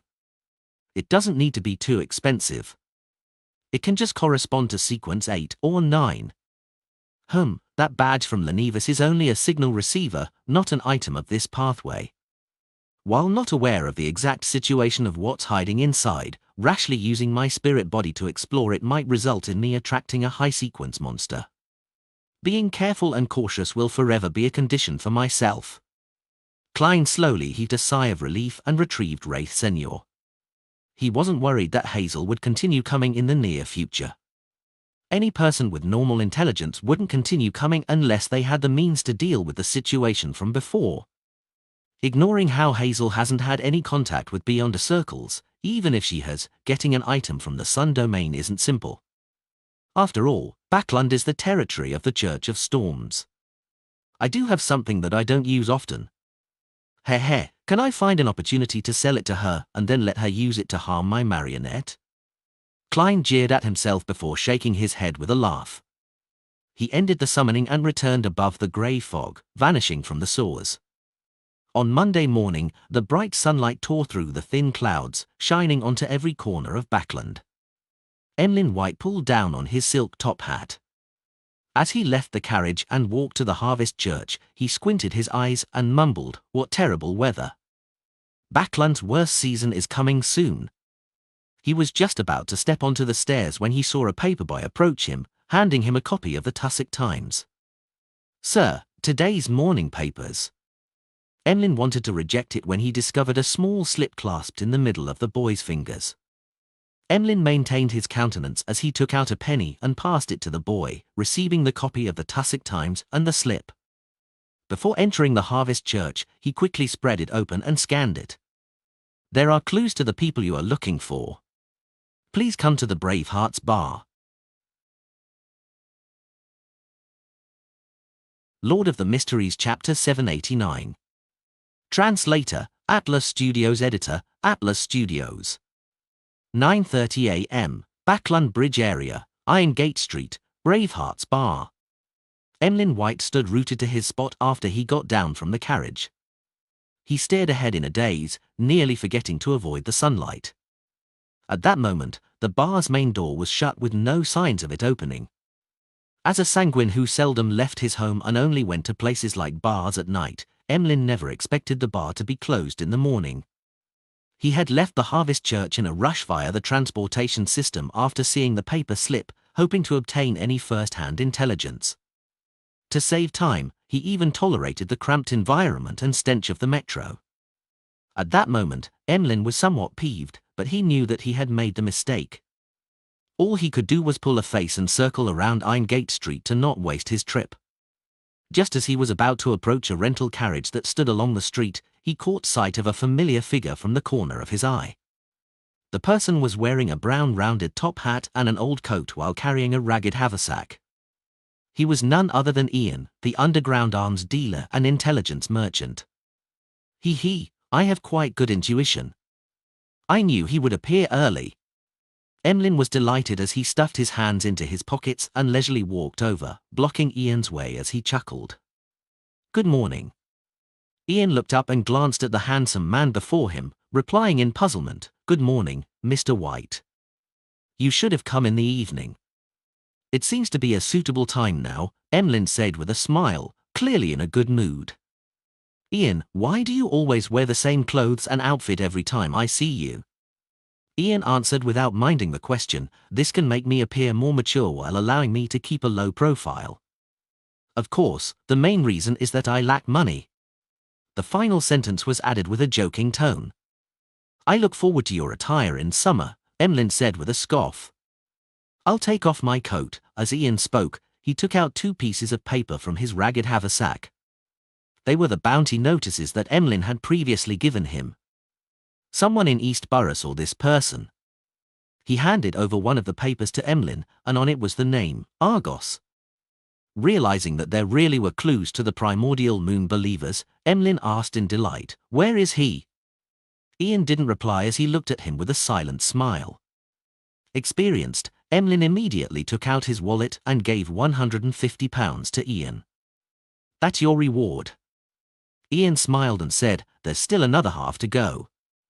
"Another half?" Emlyn nearly wanted to let this merchant in front of him know the prowess of a sanguine. This was because an effective clue cost £20, while an exact location cost £150.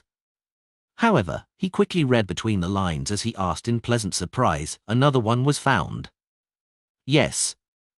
Ian handed him the remaining piece of paper in his hand. "While my friend observed Argos and confirmed his residence, it was discovered that he had met with this person named Golly's Kevin. Therefore, I've obtained the residence of the two targets at the same time." "Very good." Emlyn entered his wallet and gave another £150 to Ian. He was abnormally delighted. He felt that the ancestor and Mr. Fool were blessing him. This was because there were only 5 targets, and he had successfully hunted one. Now, with 2 additional clues, all he needed to do was succeed in order to declare himself victor regardless of what the other sanguine did. Ian seriously counted and checked the notes before saying with a suppressed voice, "Argos is on the 3rd story of the apartment block at East Borough's 6 Limestone Street, opposite the public washroom. Golly's Kevin is similarly in East Borough. He stays in the room beside the staircase on the 1st floor at 19 Beluga Whale Street. I will confirm your intelligence. I believe you wouldn't wish to abandon your business for a mere £300. Emlyn nodded gently as he gave a warning. Following that, he chuckled and said, "They were found so easily?" Ian's red eyes darted around slightly as he said, "First, many bounty hunters are my friends. They have many informants in East Borough. Second, those 2 gentlemen didn't have great disguises. Despite being in East Borough, they wore very different attire from the people around them. If they were willing to wear more ragged clothes and did more than 12 hours of labor work, I believe they would be hard to find in the messy East Borough. Is that so? One needs to take note of the difference in environment when hiding oneself." Emlyn muttered silently to himself, feeling as though he had learned a new trick. He didn't plan on heading to East Borough immediately.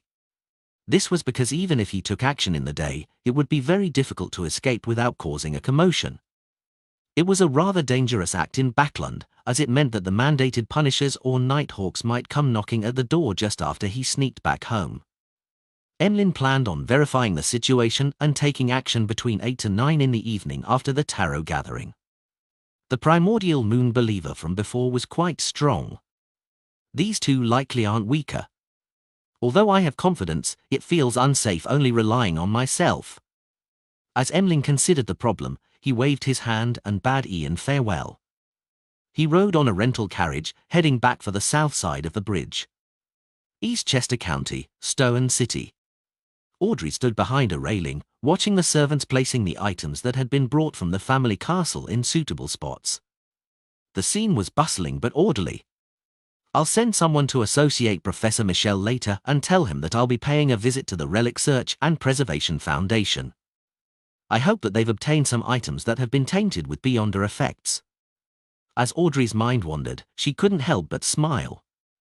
She was proud of her decision of donating the funds to establish the foundation. When her eyes that were as beautiful as emerald saw the time on the wall clock, she hurriedly reined in her thoughts and turned to return to her bedroom. Susie was slumped in a corner of the bedroom. Its front paws were crossed, giving it a sense of elegance. In front of it was an open book. There were dense lines of text written on it. Susie would raise one of her front paws from time to time to flip the page as she read with great seriousness. "Every time I see Susie like that, I feel a little ashamed." "Audrey, you mustn't slack off on your education." Audrey encouraged herself in silence as she approached, planning to get Susie to head outside to guard the door. Susie looked up and glanced at Audrey before standing straight up, saying, "I got it." After saying that, it briskly ran out the bedroom without closing the door. "I haven't said anything." Audrey blinked as she softly muttered to herself. She had given such instructions many times. To prevent Susie from detecting that she wanted to be alone in the room from 3 to 3:30 p.m. on Mondays, forbidding humans and dogs from coming close, she had also done similar matters at other times, pretending that there was a gathering, wanting alone time while maintaining an irregular pattern. I have to say that Susie's existence has effectively raised my motivation to learn, as well as how strictly I handle matters. I can't be inferior to a dog. But being better than this dog doesn't seem to be something worthy of praise. Audrey puffed her cheeks with a self-deprecating comment as she sat by her bed, awaiting the beginning of the tarot gathering. 3 p.m. above the grey fog. Dark red figures shot up along the two sides of the long bronze table, materializing into different blurry figures. Good afternoon, Mr. Fool. Audrey's greeted with a cheery voice as she bowed. The other members greeted one after another until the existence at the seat of honor nodded in response. While sitting down, Force couldn't help but look at Mr. World, wondering what she should use as an opening. Apart from passing on her teacher's reply to Hermit, she planned on doing a few matters. 1. She wanted to tell Mr. World that due to the difficulty of the mission, she would pay him more, but it required him to wait. This was because the sale of the houses took time. 2. After brainstorming, she thought of a good way that could earn money and raise her strength. She had gained inspiration from the world's actions, rent out Leymano's travels. When a member needed an item to temporarily raise their combat strength to deal with certain situations, they could rent Leymano's travels from her. The rent could be paid in 2 forms: cash, which wasn't too expensive, or to record beyond a powers instead. This also meant that the renter had to guarantee that the spellbook was returned with more filled pages. Of course, as the provider, Force would record useful apprentice powers like door opening, providing the renter with relevant help. A problem that could easily happen in this transaction was that the renter might not return it, but with Mr. Fool witnessing these exchanges in the Tarot Club, Force believed that no one would be blinded by greed. And the death of the renter was a low probability event for losing Leymano's travels. But with everyone knowing that they could pray to Mr. Fool in times of danger, death was an even smaller probability. How can there not be any risks when doing business? I will talk to Mr. World about when he will use it so that there won't be any conflicts. Force retracted her gaze and heard Hermit speak. Honorable Mr. Fool, I have 2 pages of Roselle's diary this time. Ever since contact was made with Queen Mystic, the receiving of diary pages has stabilized in a rather terrifying manner. Klein nodded slightly and chuckled. Very good. After a brief silence, Catlear conjured 2 yellowish-brown pieces of paper. They leaped into Mr. Fool's palms as if they had tunneled through the spirit world. Klein slowly lowered his gaze at the diary in his hands. The 29th of December. It's almost a new year again. All the mausoleums have been built. What's done cannot be undone. Explore new novels on novelbin.com.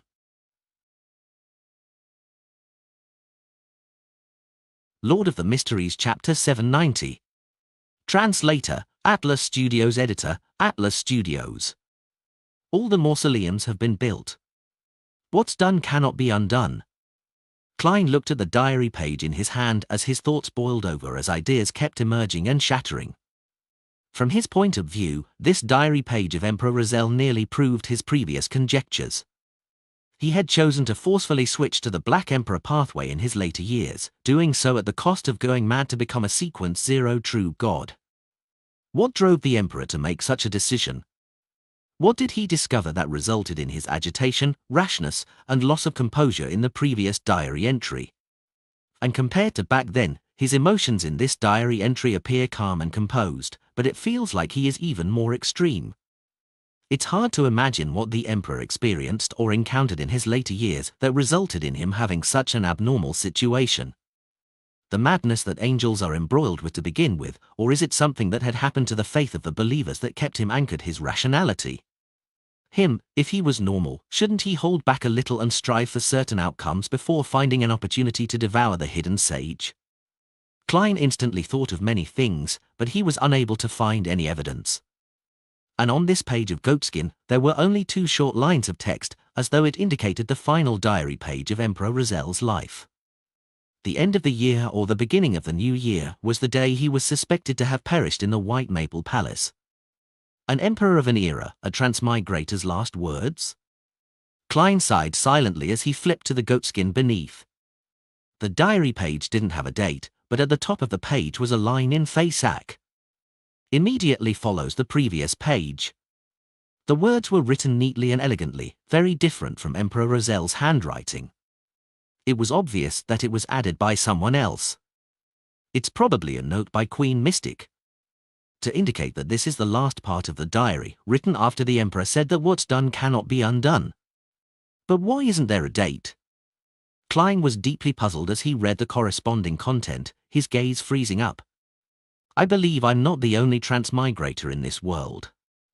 If there's anyone else who can read my diary, remember to carefully select your Beyond a pathway. Upstart ATE from N0/V/#in/co/M. Once you choose this, it pretty much confirms your allies and your enemies.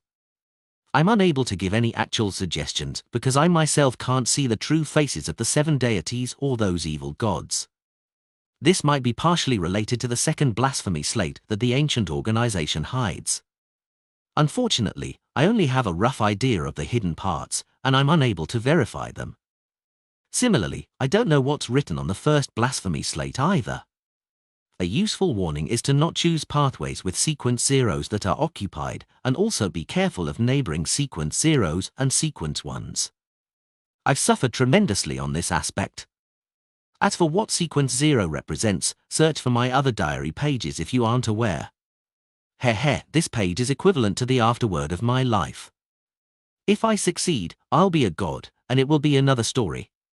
If I were to fail, there wouldn't be a future. Perhaps, well, you know. Go, my friend who understands my diary, go seek out the secret of transmigration and the truth hidden within. I'll be watching you, if I'm still alive. Finally, let me warn you that you have to remember. Be careful of the moon. Klein wasn't surprised about there being more than one transmigrator. After all, he had long known of a senior in the form of Emperor Rizal. He was puzzled about the details that the Emperor had used to determine that there wasn't only one transmigrator. This was a very important point, as it held great meaning as to whether there were incomparable problems in his bid to return home. This was like an unknown equation. Without enough examples and conditions, there was no way to obtain the correct answer no matter how he tried to solve it. Only with enough equations could he find the correct answer. The Emperor should have written his discoveries on this matter in the previous diary entries. Unfortunately, I have no way of knowing where it is in order to do a targeted search and recovery. Klein silently sighed before considering the other contents in the afterword. The hidden contents in the second blasphemy slate which the Twilight Hermit Order showed? Did they deliberately hide the contents, or did they not actually obtain it? The second blasphemy slate was actually split into 2 parts, with the other half landing in the hands of other factions. My pathway has already been determined. It was selected based on the exclamation found in Emperor Rizal's diary. From the Emperor's afterword, I can be a bit assured. The Seer pathway doesn't have a sequence 0 because the mad sequence 1 Zaratul is still alive. And according to the law of Beyond a characteristics conservation, this subdivision part can probably be called the law of incompatibility. If there's a sequence 1, there's no sequence 0. I need to be careful of Zaratul, Mr. Dor, Blasphemer Amon, and Palez Zoroast, as well as the other sequence 1s who exist in these 3 pathways. What does being careful of the moon mean? Be careful of the primordial moon? That could be said directly. Wait, the Emperor apparently had thoughts of exploring the Crimson Moon before. Could it be that he finally committed himself to do it and discovered something on the moon, which is why he warned other transmigrators to be careful of the moon? The moon has something to do with transmigration? Yes, the Emperor's tone indicates that he still has some contingency plans, and he might not completely perish. He might be watching me. There should also be clues to such matters, and they should also be written in the earlier diary entries. As conclusions and puzzlements flashed through Klein's mind, he finally turned solemn. He made the diary in his hand vanish and looked towards Katlia. Do you have anything you want to ask? Katlia nudged the heavy glasses on her nose and politely bowed her head. Honorable Mr. Fool, I wish to know if Emperor Rizal is still alive. This question snapped the other members of the Tarot Club out of their own thoughts as they looked towards the end of the bronze table in agitation. Although Emperor Rizal being alive wasn't directly related to them, nor would it bring any obvious influence, this topic was enough to stir the thirst hidden deep in the hearts of people regarding rumors and gossip. I thought I would be immune to such matters after advancing to a psychiatrist. Sigh, I'm really curious. Audrey looked at Mr. Fool with bright eyes as she waited for him to give the answer. Only Derek was uninterested in the matter. The reason why he looked at Mr. Fool was solely because everyone else had done so. Indeed, Queen Mystic's questions are basically targeted at the diary pages she provides. Klein didn't feel stumped as he skillfully chuckled. Perhaps. By using the answer perhaps, he was expressing that Emperor Roselle had the hope of saving himself. As for whether he eventually succeeded or whether there was an accident, it wasn't in the scope of the question that might not have an answer. Perhaps. Mr. Fool is implying that Emperor Roselle might still be alive? Catlear and company felt as though they had heard the greatest secret in the world, as they felt a little agitated and excited. However, they could also sense the underlying tone in Mr. Fool's words. Due to the lack of diary entries and with him having just awoken recently, he was unable to determine if Emperor Roselle had seized an opportunity. To determine that would require more clues and evidence in the future. Regardless, Emperor Roselle was likely mentally prepared for the assassination. Without giving Justice, the Hanged Man, and company to think of the related problems, Klein leaned back and said with a calm tone, "That's all from me." Force hurriedly snapped out of her fantasizing of Roselle's late years as she looked to the end of the bronze table. "Honorable Mr. Fool, I wish to communicate privately with the world. It will end quickly." What does she want to communicate with German Sparrow about? Isn't Mr. X's matter over? Klein thought in puzzlement as he nodded gently. Yes. Following that, he blocked the senses of the other members and controlled the world to chuckle hoarsely. Is there anything else? Force deliberated for 2 seconds and said, "This is the matter. Mr. XS had allowed me to receive a handsome reward. I believe that I didn't pay enough on this matter to match the difficulty of the mission. Therefore, I wish to compensate you. How much do you wish to receive?" Not bad. You actually want to compensate me without any prompting. Although Miss Magician is a little greedy on gaining petty advantages, she's still an honest person. It's very normal to earn some profit while making a transaction. It's not considered greedy. The pleasantly surprised Klein sighed inwardly in praise as he made the world chuckle. How much can you pay? Force hesitated for a moment and said, £5,000. She had used the £10,000 price she had informed her teacher and planned to split it evenly with Mr. World. Furthermore, she needed the recipe, crystal ball, and beyonder ingredient, thus, she planned on selling the 2 properties and give him money directly. And as for the reason why Force was this generous, it had to do with the mission being harder than she had expected while also paying too low a price. In addition, she was increasingly fearful of the world German Sparrow. She didn't dare to offend the crazy adventurer and terrifying bounty hunter. The Abraham family gave quite a huge reward. Klein controlled the world to say with a laugh, if you can use large amounts of gold coins in place of notes, you can pay less. It will just depend on how much you can gather. I'll try my best. Although Force was very puzzled over why Mr. World valued gold coins that much, she didn't dare to ask. He had done the same with Hermit's transaction previously. She paused before asking, "Mr. World, when would you need to use Leymano's travels?" "I plan on renting it out before and after that period in order to earn some money and be on the powers." Rent it out? Rent out a mystical item? Klein was taken aback upon hearing that. He never expected Miss Magician to have such business-oriented mind. Lord of the Mysteries Chapter 791. Translator, Atlas Studios. Editor, Atlas Studios.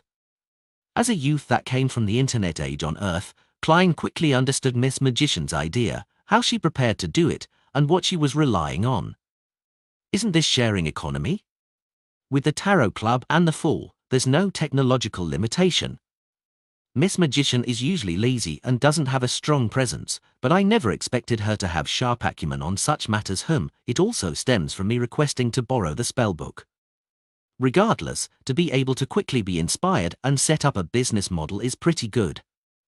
Klein deliberately made the world German sparrow hesitate for a few seconds before saying, "I might need it this weekend and next week."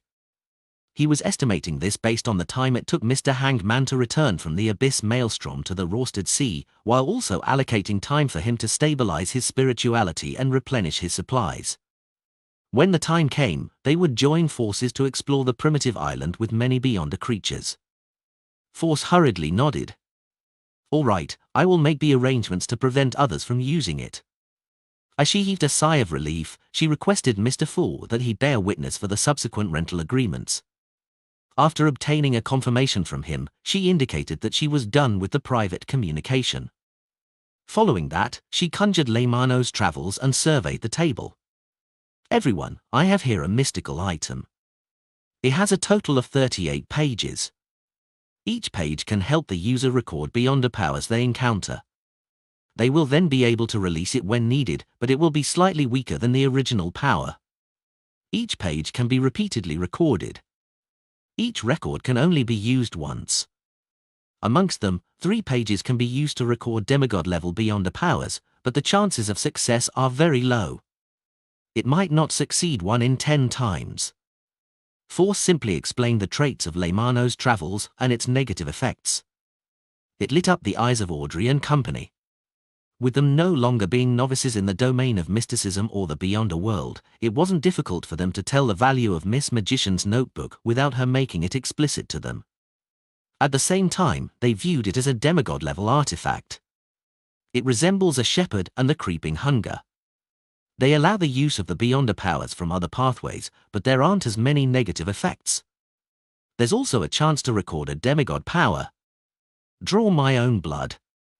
Audrey suddenly shrank her hand back in fear as she thought over the matter. As a powerful noble's daughter, she had almost never been injured from a young age. Therefore, she had an extreme fear of pain that remained an unknown to her. Taking the opportunity when Force paused, she raised her hand slightly and asked, "Miss Magician, how much do you wish to sell it for?" Audrey believed that her father, Earl Hall, would also be able to recognize the value of Leymano's travels, so it was certain that she could be reimbursed by him. Therefore, she planned on fully satisfying Force requirements. She must be lacking money recently, or else she wouldn't be selling such an important and useful mystical item. While Audrey thought in pity, she considered whether she should offer to buy it at a premium. "Damn it! Why can't it be put on sale after I return from the primitive island?" Alger had a strong interest in Leymano's travels, but he wasn't able to produce the money or materials needed to purchase this mystical item. £1,300 was money that an ordinary person might not be able to save up even in 10 to 20 years, but compared to an item at the level of Leymano's travels, it was nothing. It's worth at least £10,000. If I encounter Beyonders that are backed by powerful factions, it wouldn't be a problem selling it for more than £30,000. Alger swept his glance at Justice, who was inquiring about the price, as well as Catlear, who had nudged her glasses, looking as though she was planning to join the bid. He couldn't help but sigh. He didn't believe that the transaction would fail according to his wishes, having it left unsold before he returned from the primitive island. Miss Justice has money, and the Hermit has Queen Mystic and the Moses ascetic order. They don't lack money or resources. Sigh. Alger adjusted his seating posture as he looked across the table with a heavy look. Emlyn and Derek were similarly interested in Leymano's travels, but it was simply interest. They knew that they lacked the ability to provide anything in a fair exchange. When she heard Miss Justice's question, Force realized that she had forgotten to mention the most crucial point. She hurriedly added, "No, it's not for purchase. I'm only renting it. When you need it, you can rent it for a short period, which will be witnessed by Mr. Fool." "Rent? You can do that?" At that moment, everyone except Klein and Derek were surprised. Without a doubt, they knew what a rental transaction was, but they never expected it to be applied to a mystical item, much less have it appear in the Tarot Club. This was apparently very doable. It was relatively useful for every member of the Tarot Club, and it wouldn't cost them much while remaining affordable. Furthermore, Miss Magician could slowly build up quite a sizable fortune by doing so, but in fact, the best result was to record Beyonder powers, She could gather different kinds of Beyonder powers from various pathways in this way, making it far more efficient than seeking the chance to record it on her own. Alger quickly realized the key to the rental transaction as he was delighted. He asked, "How much is the rental fee?" Leymano's Travels corresponds to a sequence 6. It's usually about £5,000, but due to its uniqueness, it costs at least £10,000.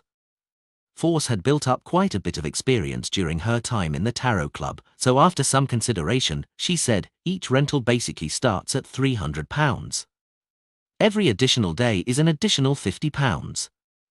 And when returning it, the notebook needs to have 2 additional pages of Beyonder powers than when it was rented out. If there's only 1 blank page or no blank pages when it's rented, one just needs to fill up the full book. Having 2 additional pages didn't mean 2 additional powers. That also meant that they could use any of the Beyonder powers in Leymano's Travels. One just needed to make up for it later. There was no need for it to be of the same type, as pages were all that mattered. £50 a day, £1,500 a month, if it's possible, I can keep renting it. Audrey did a simple count of the costs. Alger was thrilled when he heard that, as he said with an unperturbed look, "I plan on renting it for 2 days, but the exact price needs negotiation. It will be adjusted based on what Beyonder powers are recorded in the notebook."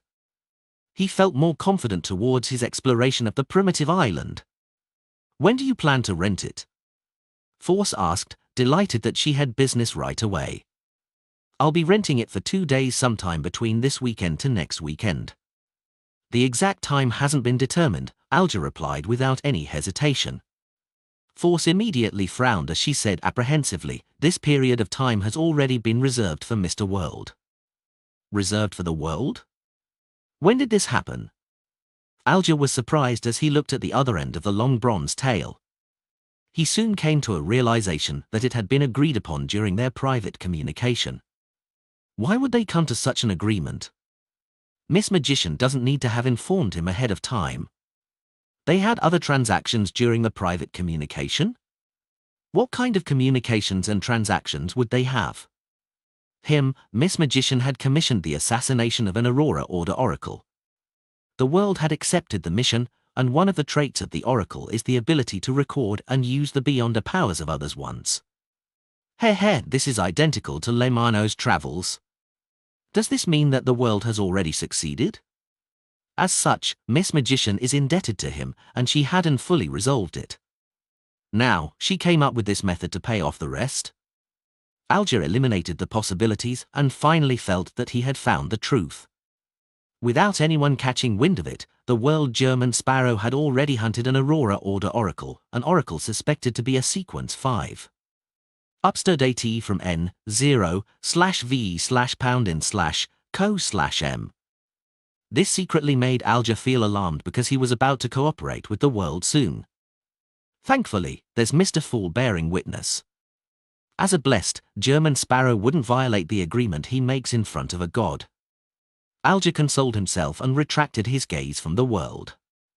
Meanwhile, Audrey and Cat Lear had recalled the matter of the Aurora Order Oracle from the transactions involving both Miss Magician and Mr. World, as well as how the Oracle's powers were similar to Leymano's Travels, hence, they believed that the world might have already completed the mission. Renting the spellbook was one of the parts to completing the transaction. Emlyn didn't think about such matters, putting his focus on the unavailability of Leymano's Travels this weekend and the following week. In other words, I can borrow it for the next few days? If I have help from this notebook, those 2 primitive believers wouldn't be able to pose a threat. Emlyn looked around and turned anxious as he leisurely said, "Can I rent it for today and tomorrow?" £400 plus 2 pages of Beyonder powers, Force directly announced the price. Emlyn nodded gently. "Introduce what Beyonder powers are recorded first. If they aren't very useful to me, I wish that the price can be lowered because I'll need to waste time recording powers." Force flipped through Leymano's Travels and began to give a vague introduction. Door opening. Black screen. Tumble. Teleport. Lightning strike. Float. Flight. Wind blades. Why are there so many Beyonder powers in the storm domain? The world has used it before? He recorded the Beyonder powers corresponding to see God from Mr. Fool. When I return to the cathedral, I should find out what recently happened in Backland. That oracle couldn't have died without a trace. As Alger listened, he began thinking of investigating the matter. Lord of the Mysteries Chapter 792. Translator, Atlas Studios. Editor, Atlas Studios. The hermit similarly thought of the world German sparrow from hearing the Beyonder powers which were recorded in Leymano's travels. I wonder if I can pay a certain price to get the fool to showcase demigod powers of the storm pathway as well as his domain. This will be better than seeking the help of the Moses ascetic order. That will make them know of my possession of Leymano's travels. I should first write to Her Majesty. Perhaps she will come to the future to showcase her powers. Cat Lear was increasingly convinced that the spellbook had a value that exceeded its level and was very regretful that Miss Magician was only renting it. After hearing the description, Emlyn heaved a sigh of relief. This was because the Beyonder powers like lightning were very lethal against artificial vampires. Of course, it was the same for Sanguine. Very good. I was still worried about needing to seek the sun's help and passing Leymano's travels to him to get him to showcase purification powers to be recorded. Emlyn instantly became relaxed as he glanced at Derek beside him while saying to Force, "Deal." £400 with the recording of a few Beyonder powers was nothing compared to the completion of his mission. I can earn money quickly and also obtain Beyonder powers this way. Force suddenly felt that her future was bright as she hurriedly smiled. All right, I'll get Mr. Fool to transfer it to you after the gathering. Right on the heels of that, she turned to say to Cat Lear, the Abraham family's direct descendant has given a reply. Do you wish to communicate privately or have me directly say it out loud? Cat Lear thought and said, let's do it privately. Soon, the others had their senses blocked as Force recounted what her teacher said. They don't know much about Mr. Dorr either. They only know two things, not three. First, among their ancestors, there is an existence known as Mr. Dorr. Second, this ancestor vanished in the War of the Four Emperors. They've been struggling to find him. Third, they will hear ravings that can cause a loss of control during the full moon and blood moon.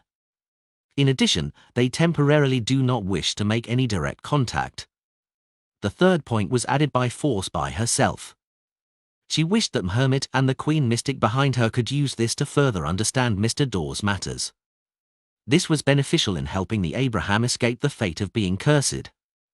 Mr. Dorr is the Abraham family's ancestor and he vanished in the War of the Four Emperors. He would create ravings during full moons? The latter was confirmed by Mr. Fool, so there's nothing suspicious. That is to say that although Mr. Dorr has vanished, he still can affect Beyonders of the same bloodline, as well as living beings that use certain items during the full moon and blood moon. This means that he hasn't completely lost his connection with the real world. This is how the Emperor was able to interact with him. Her Majesty once said that there were members of the Abraham family who worked for the Emperor back then. Cat Lear had some theories as she gently nodded. If there are any questions, I'll get you to pass them on. I'll pay the remaining £650 today. With £650, along with Mr. Moon's £400, I've made a profit of £1,050 today. Together with the £730 from before, as well as the sale of the two properties to pay Mr. World, I might still have £1,000 left. My savings are about to exceed £3,000. This way, I'll have the money needed to purchase the other main ingredient for Scribe. I might still have some left over. At that moment, Force suddenly found herself a little wealthy. This made her consider helping purchase the interrogator Beyonder characteristic for Zio to make up for the risk she had to endure over Mr. X's assassination. After the blocking of senses was lifted, Force heard the world German sparrow speak before she could say a word. I need a mystical item from the Marauder pathway. It can be at sequence 9 or 8. Cat Lear considered for a moment and said, I can ask around for you.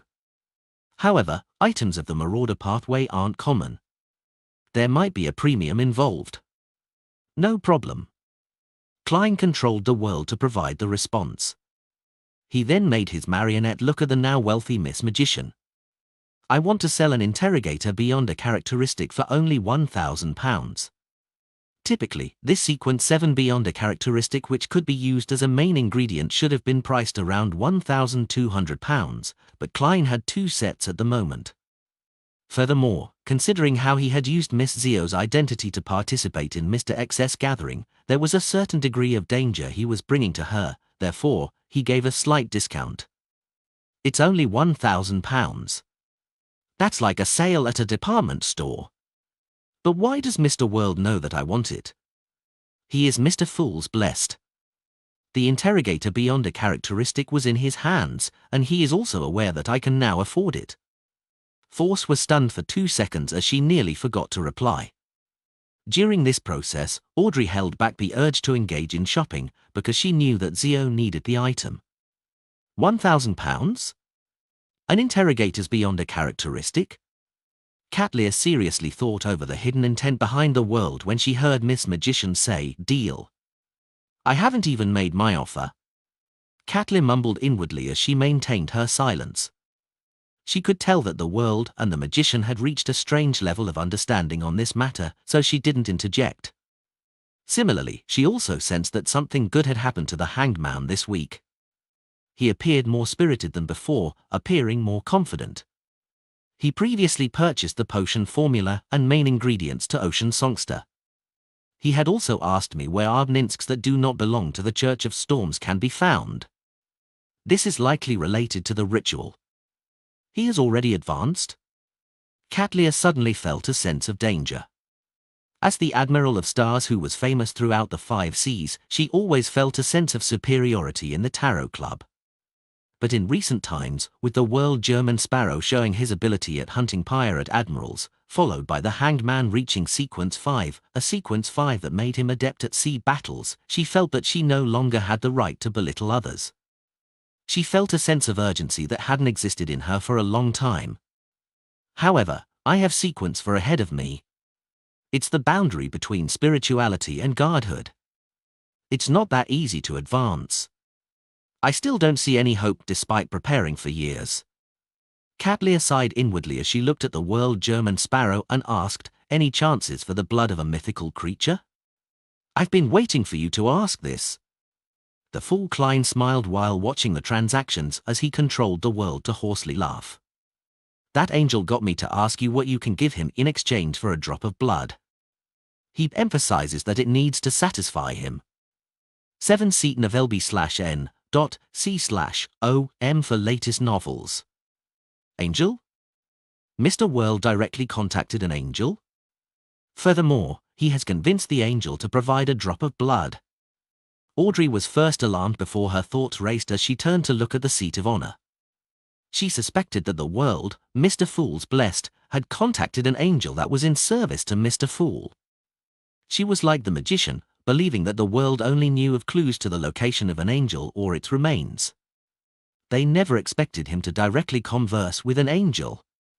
One had to know that the grounded angels were equivalent to the leaders of the 7 churches. Indeed. Alger sighed silently, believing that his guess has been verified. As expected of Mr. Fool's blessed. Katlia held back her surprise and shock as she pondered. "May I know what pathway this angel is from?" The world surveyed the area and said, "Monster." Monster, which means it's an angel from the fate pathway.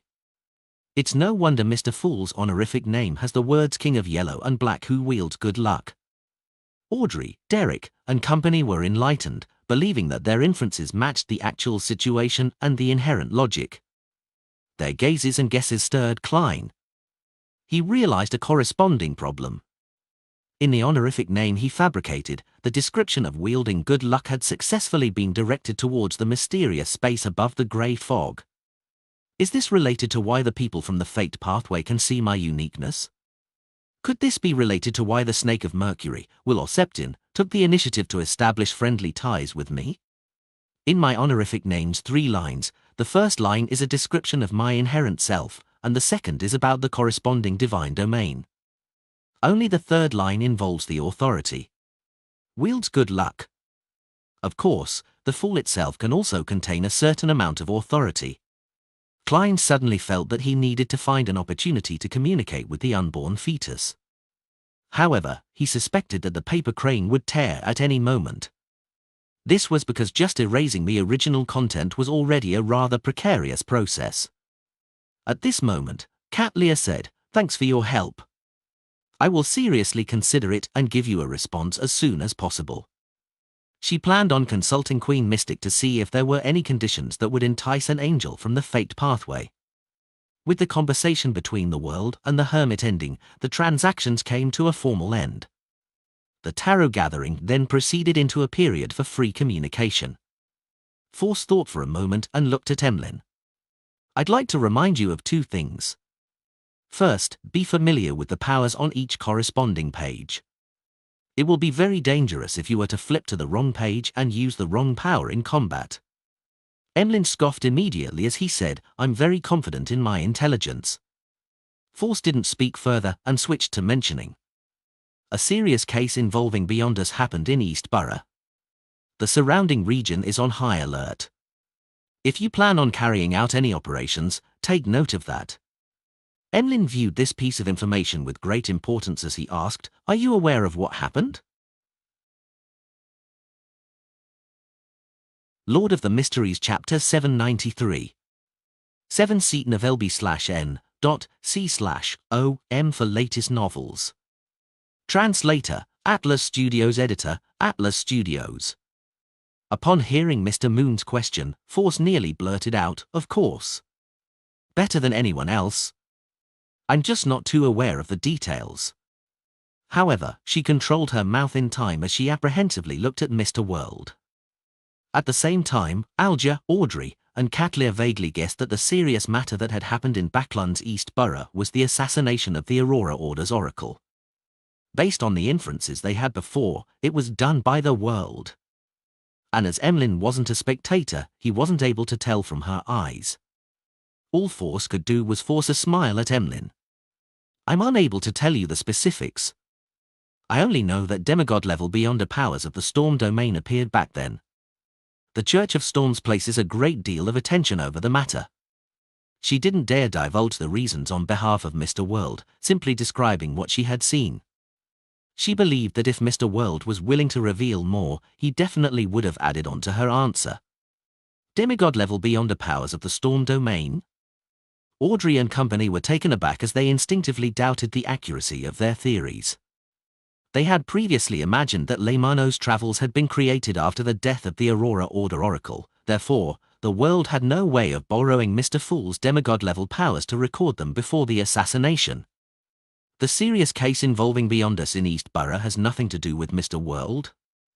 No, Force glance is enough proof that it was caused by Mr. World. But why would a demigod-level Beyonder power of the Storm domain appear? One possibility is that Leymano's travels isn't a result of this assassination, but that it originally belonged to Force. Another possibility is that a cardinal of the Church of Storms or a Beyonder with the corresponding sealed artifact had delivered an attack. If it were the former, needing Mr. World to use the Beyonder powers at the demigod level implies that the Oracle was relatively powerful with the possible existence of a saint backing him. If it were the latter, to have Mr. World still be able to leave safely after such an assault implies his formidableness. Of course, the possibility can't be eliminated that he deliberately lured the Church of Storms to encounter the Aurora Order's Oracle, and while a battle broke out between demigods, he efficiently carried out an assassination during the chaos. Audrey made some guesses based on the details she had observed, and each guess implied one thing. The World had the strength, intelligence, support, and ability, making him one of the top sequence 5 Beyonders below that of demigods. How terrifying. As expected of Mr. Fool's blessed. When I arrive at a cathedral, I should be able to figure out what happened. Alja also made a basic judgment of the situation as he sighed. All he could do was console himself. With such a helper, the exploration of the primitive island would only be easier. As for Catlia, she shared similar thoughts with Audrey. She planned on asking Queen Mystic about the situation. This owner of the Dawn had previously revealed in her letter that she would be in Backlund for the time being. Demigod level Beyonder powers of the Storm domain. Emlyn repeated Miss Magician's words as his head ached. Although he enjoyed staying at home and not heading out, he still needed to head out to get some blood to drink from the hospitals. Being in a big city, he was equipped with common knowledge. Together with his elders' warnings and guidance, he knew a lot about the official organizations like the Machinery Hive Mind, Mandated Punishers, and Nighthawks. He knew the influence that a serious case would bring to the area. If I don't have a good disguise while infiltrating East Borough, I might be caught by the Mandated Punishers before I even approach my targets. Although I have the identity of being part of the Church of Mother Earth and wouldn't be impounded underground or made into a test subject of sealed artifacts, this also means that my operation has failed. I might even have Leymano's travels taken away. During such times, taking the saws would be even more dangerous. Who knows how many official Beyonders are lying in ambush over there? Emlyn suddenly felt that what seemed like a simple mission had turned difficult. He quickly came to a decision that he would take action in the latter half of the night. During this time, the low-class residents of East Borough would begin returning home from work. Although it was dark, the streets would be bustling. Even if the Mandated Punishers had 10 times more manpower, it was impossible to carry out any strict surveillance and single out every possible suspect.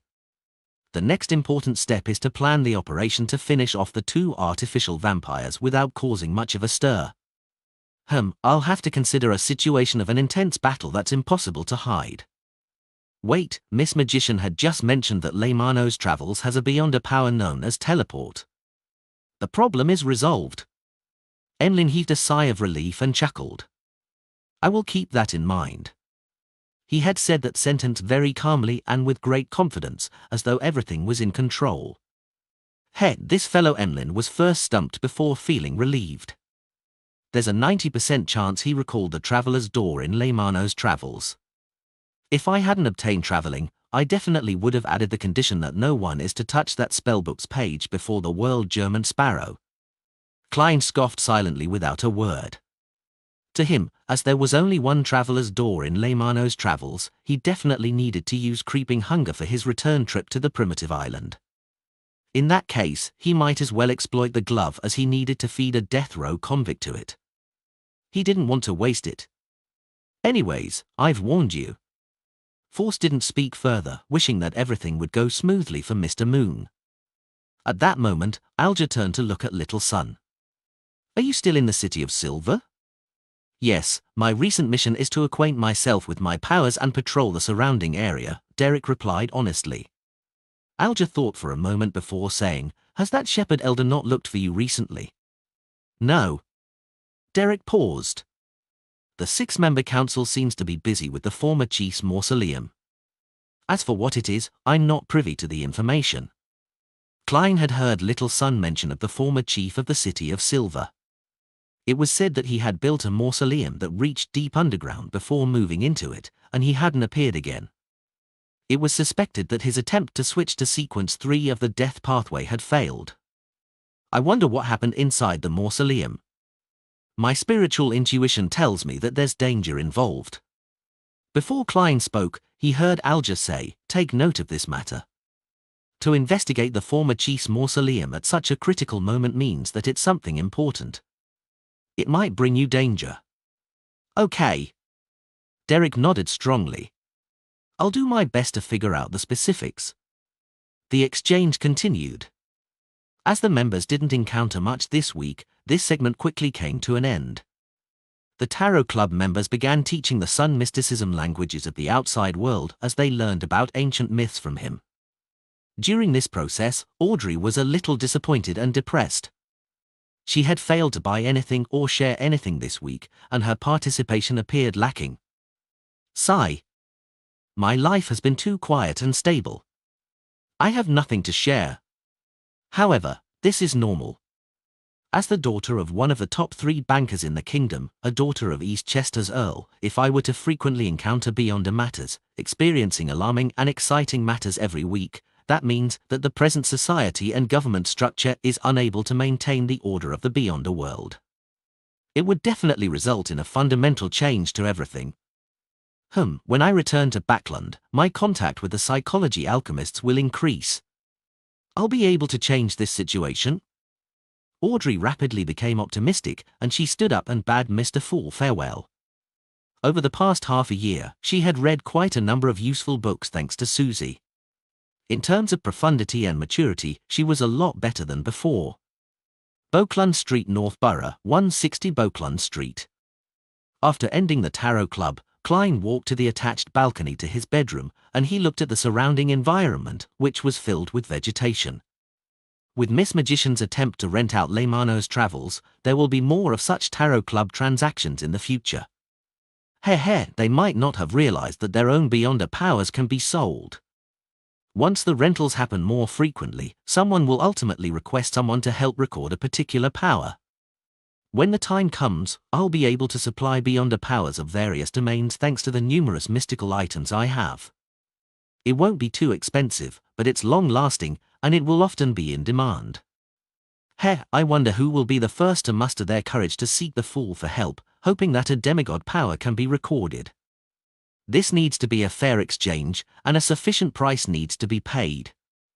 If no one dares take that step, afraid that it's blasphemous, I can let the world be an example. After all, Mr. Fool has shown his friendliness and casualness from the beginning. As long as no mistakes are made, similar transactions can be made. Having the precedent of punishing Hermit, I don't believe anyone will belittle the Fool as a result. They would be honored, delighted, and fearful. Klein thought about the Tarot Club as his thoughts wandered, filled with anticipation towards the trade of Beyonder powers in the future. At this moment, he heard knocking at the door. "Please enter." Dwayne Dantes with his grey sideburns turned around and said. The doorknob turned and the door opened. Butler Walter in his white gloves walked in and said respectfully, "Sir, Mary from the National Atmospheric Pollution Council is here to visit you. Do you wish to meet her?" Mary Schott? The major shareholder of the coin company, the lady who got me to investigate her former husband's adultery. Why is she here? Don't tell me that Dwayne Dantes has caught her fancy. Klein was slightly puzzled as he nodded with a smile. It's almost tea time. Let's have it a little earlier. All right, I will invite Mary to the activity room on the second story. Walter easily understood his employer's intentions. Klein nodded slightly without saying anything else. With the help of his valet, Richardson, he wore his coat and went down to the second story. Soon, he saw Mary with her tall cheekbones in the activity room. This lady was dressed in a dark blue dress with elegant accessories in an ostentatious but restrained manner.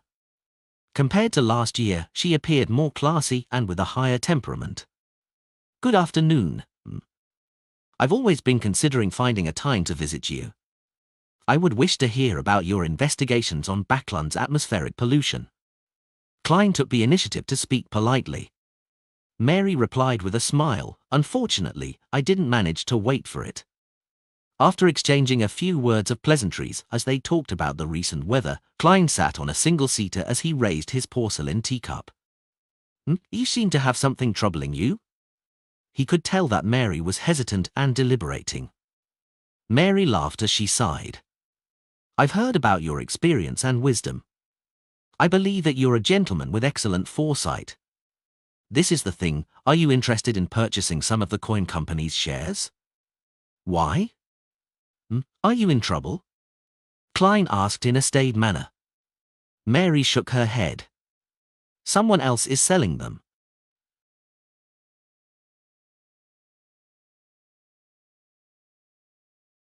Lord of the Mysteries Chapter 794.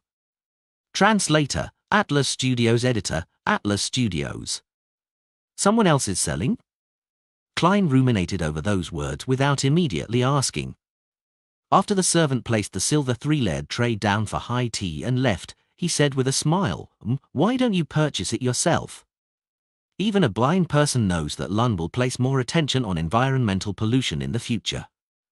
Therefore, the coin company, that deal with anthracite and high-quality charcoal, definitely has a promising future. It being worth £500,000 or even £1 million wouldn't be a fantasy. Of course, the premise is that the company's management can keep up with the corresponding expansion. In such a situation, the acquisition of shares in the coin company is definitely a profitable business. If I were you, I'd take it for myself, no matter how much debt I get myself into. Mary used 2 fingers to pick a cucumber sandwich from the bottom silver tray, took a tiny nibble, and slowly chewed before swallowing it down. With this as a buffer, she finally organized her words. Ever since the law to fix atmospheric pollution was passed, the coin company has been rapidly developing. The faces of the shareholders have begun changing. As you know, people who have their sights on money will often have good business sense. And behind them, there are usually some powerful figures at play. If I weren't a member of the National Atmospheric Pollution Council and had used this to get to know quite a number of nobles and high-ranking government officials, I believe I wouldn't be able to withstand the pressure, and I would end up selling my shares at a relatively good price. I would then leave the stage with a considerably good profit.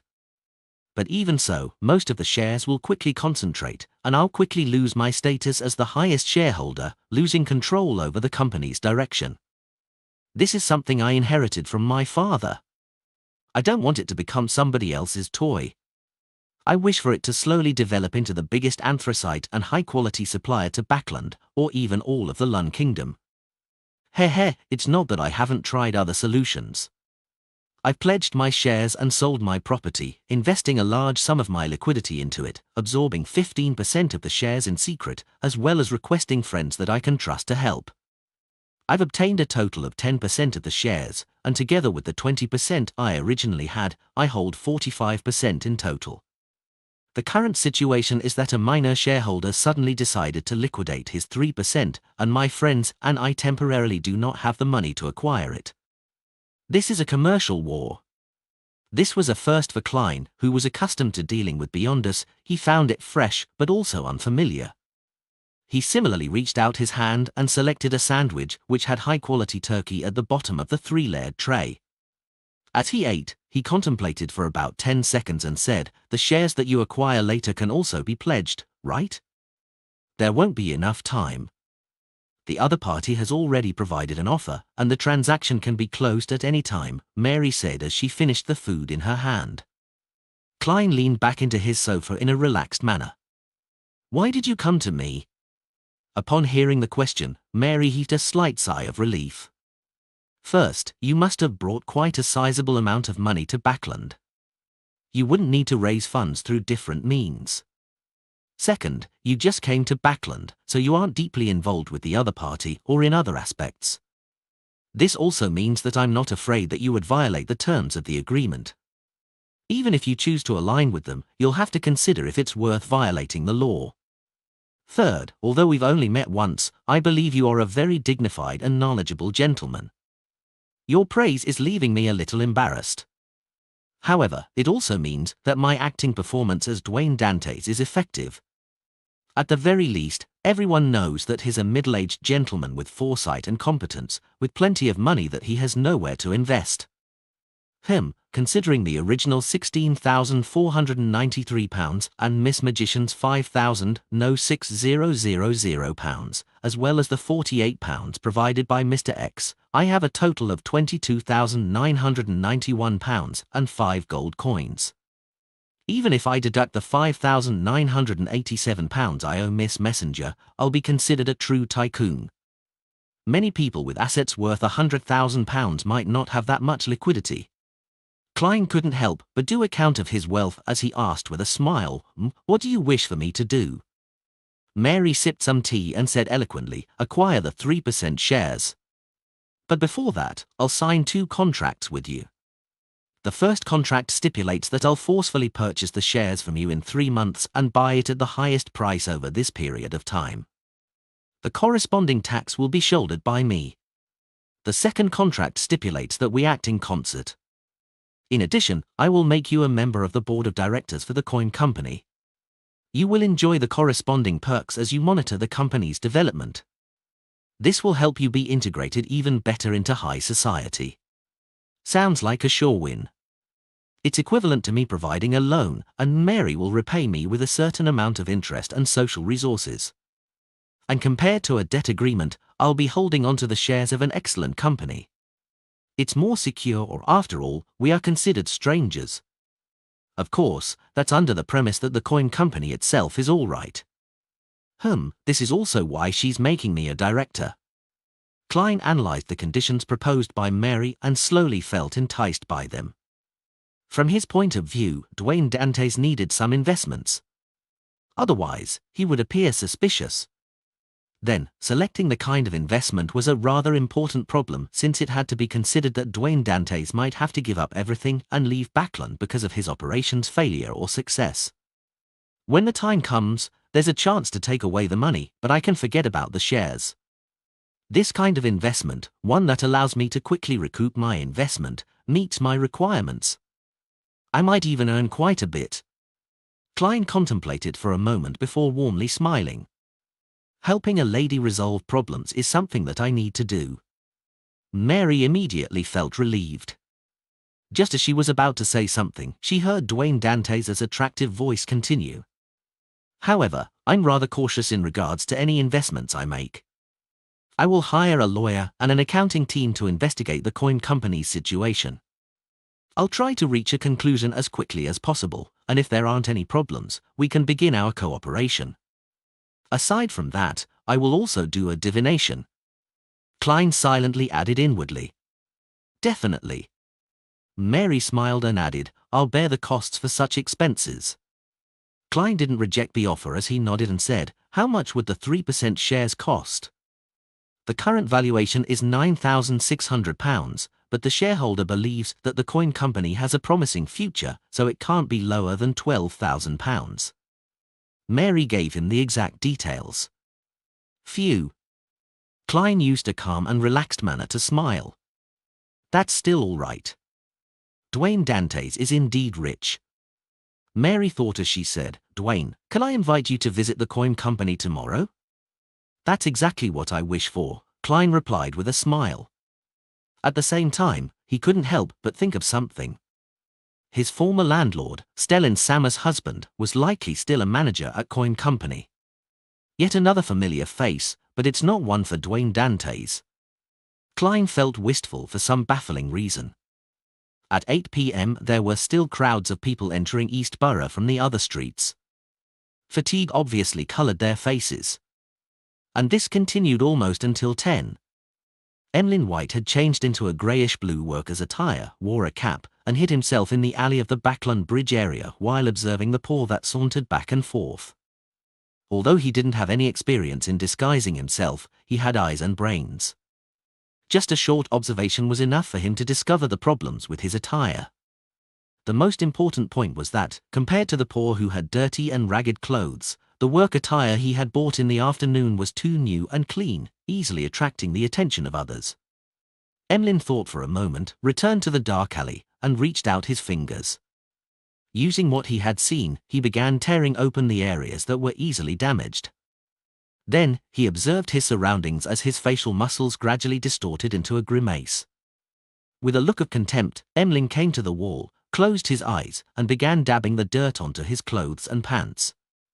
The smell of coal, the smell of rotting mud, the smell of PPSS. Emlyn subconsciously extended his palm away from himself as he covered his mouth with his other hand. He nearly vomited. At this moment, he realized that having an extraordinary sense of smell wasn't necessarily a good thing. After a few minutes of excruciating torture, Emlyn finally finished his disguise. Even his handsome face was stained with coal. With this disguise, he hunched his back and slipped into the crowd, quickly entering East Borough without garnering any attention. As he walked, Emlyn realized a problem. He wasn't familiar with the roads at all. He had no idea where Limestone Street or Beluga Whale Street was in East Borough, while most of the street signs had already been damaged. An assassination attempt really is a troublesome matter. Emlyn mumbled as he began asking around for directions. After nearly an hour of hard work, he finally arrived at Limestone Street. The streets were narrow, with the buildings on both sides leaning close to each other. Even in the day, it appeared dark. At night, it gave off a terrifying sense of creepiness and darkness. But to the sanguine, such an environment wasn't bad. The only problem was the dirt and messiness. After spraying a medicine that eliminated his scent, Emlyn walked into the condominium at Unit 6, went to the third story, and approached the public washroom with his nose pinched before standing outside the room of primordial moon believer, Argos. Emlyn cocked his ears to listen for a while before he stopped pinching his nose in puzzlement. Most up-to-date novels are published on n0velbgn.co/m. He nearly fainted from the stench wafting over from the washroom. It took him a great bit of effort to focus his gaze on the room. His sense of smell told him that there wasn't anyone inside, nor were there any corpses. He moved away? Or he isn't back. Emlyn muttered silently in a daze. He never expected his hunt to be so unsuccessful. After reining in his emotions, Emlyn left the condominium and rushed to 19 Beluga Whale Street. This time, he was delighted to discover that someone was home. Golly's Kevin was home. At that moment, Emlyn caught the scent of another person. It was very identical to Argos's apartment at Limestone Street. 2 people. There are 2 people in the room. Argos isn't home because he came to Golly's Kevin. 2. Emlyn's expression suddenly froze. He wasn't worried if it was 1-on-1. But if it was 1 against 2, he was still a little fearful with Leymano's travels. After all, the 2 of them were artificial vampires with rather significant strength.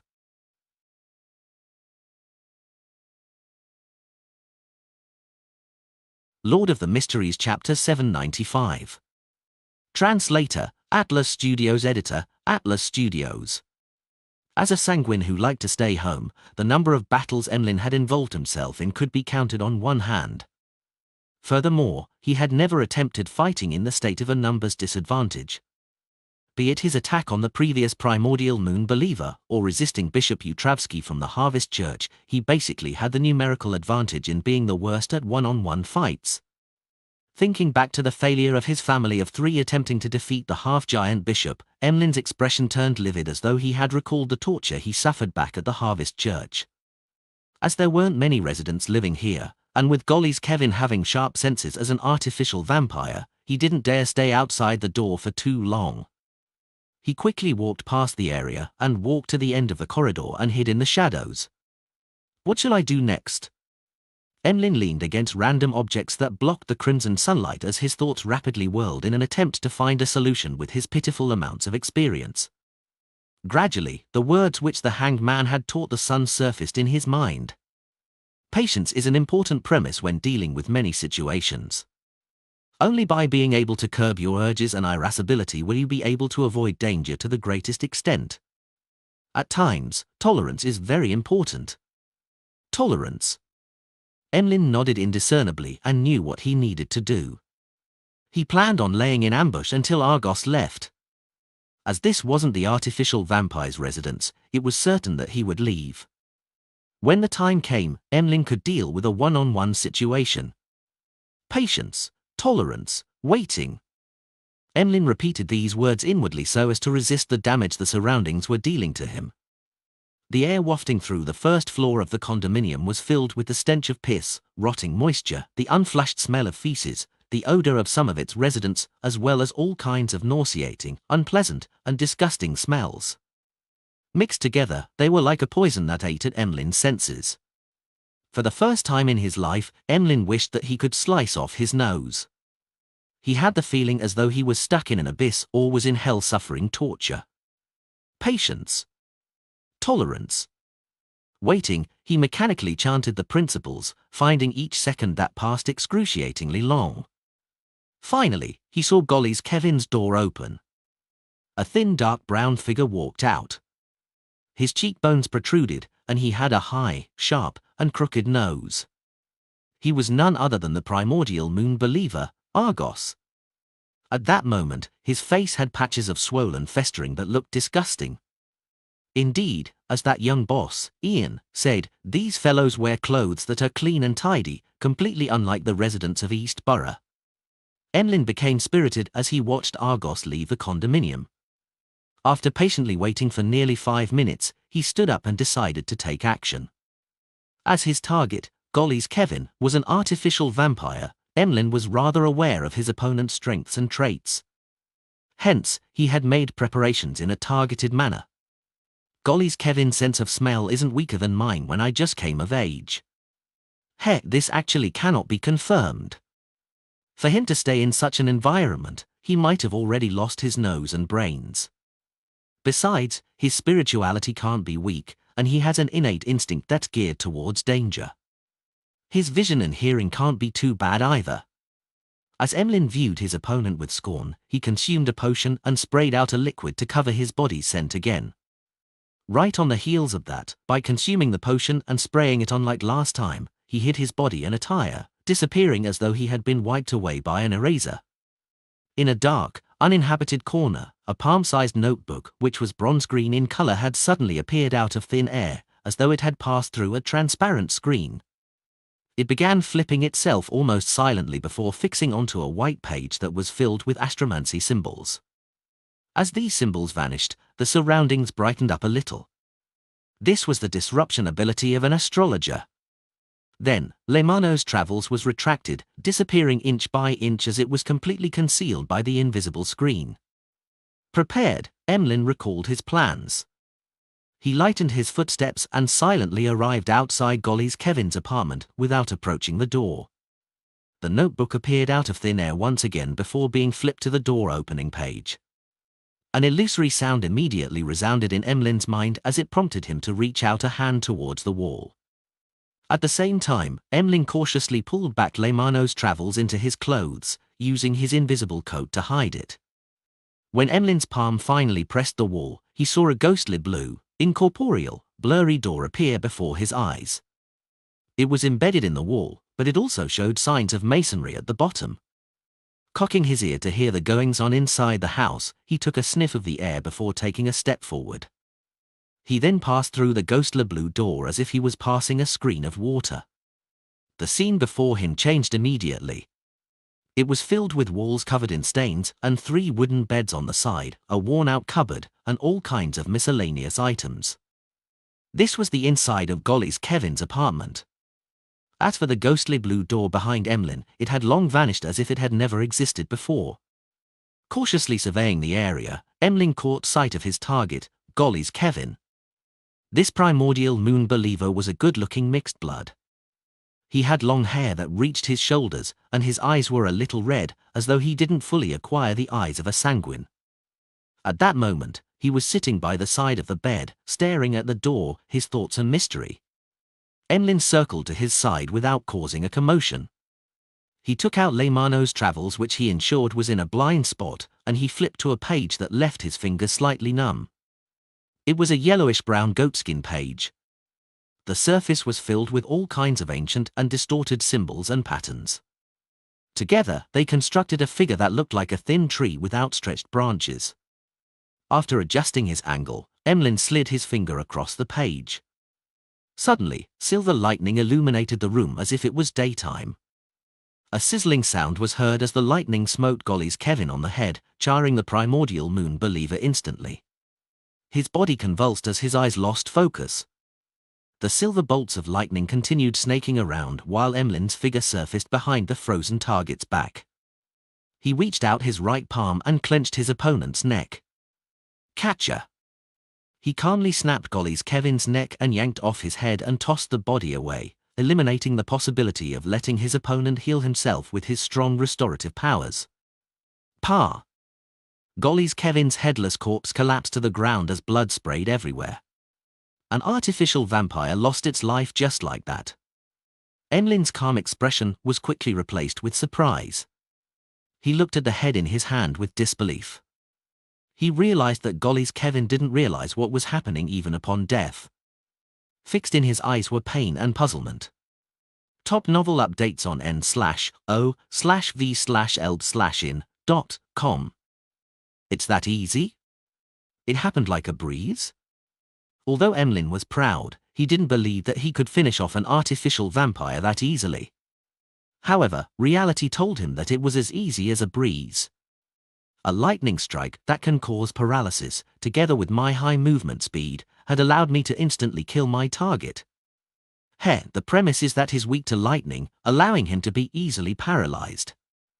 Also, I had interfered with his spiritual intuition ahead of time and avoided attacking him head-on by passing through the wall. Those were key to my success. After a few seconds of surprise, Emlyn recalled the details and concluded plenty of useful experience. This made him truly realize the potency of matching Beyonder powers, as well as the value of Leymano's travels. It's no wonder Mr. Hangman was the first one to have thoughts of renting it. Emlyn reined in his thoughts and looked at the blood that gushed out of Golly's Kevin. His throat couldn't help but move. He hadn't had that much fresh blood in a while. However, he didn't dare drink it. This was because the deceased Beyonder characteristic had yet to appear. The blood would still contain parts of it, and drinking it would easily result in excessive Beyonder characteristics, adding the risk of losing control. This wasn't conducive to his subsequent operations. Emlyn retracted his gaze and surveyed the surroundings. He found a stack of old newspapers and a tiny wooden chest. He planned on using that to store Golly's Kevin's head in. And before that, he sat down and waited for the Beyonder characteristic to appear. 2 minutes later, Emlyn suddenly looked up at the door.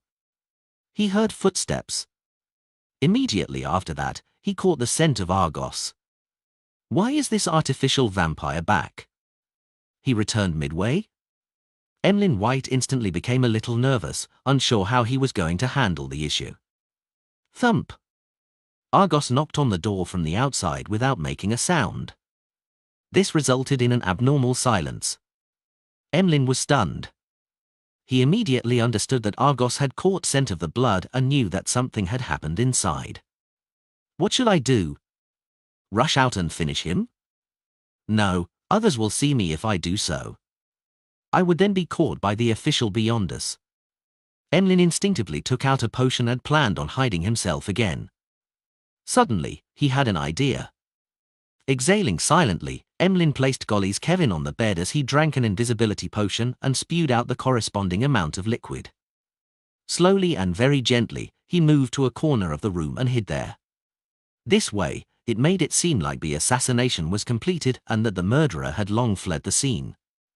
As time passed, aside from the occasional passing by of the residents, there was silence both inside and outside. Suddenly, Golly's Kevin's window creaked open as a pair of eyes shot its gaze inside. After careful inspection, Argos, with a festering face, leaped into the room and slowly walked to the corpse which was still indistinctly expelling the Beyonder characteristic. In the corner, Emlyn White secretly took out Leymano's travels while Argos wasn't looking in his direction. He flipped to another page of Lightning Strike. At this moment, Argos's sight landed on the bed and on his companion's head, as well as the stack of old newspapers and the tiny wooden chest. His pupils suddenly constricted.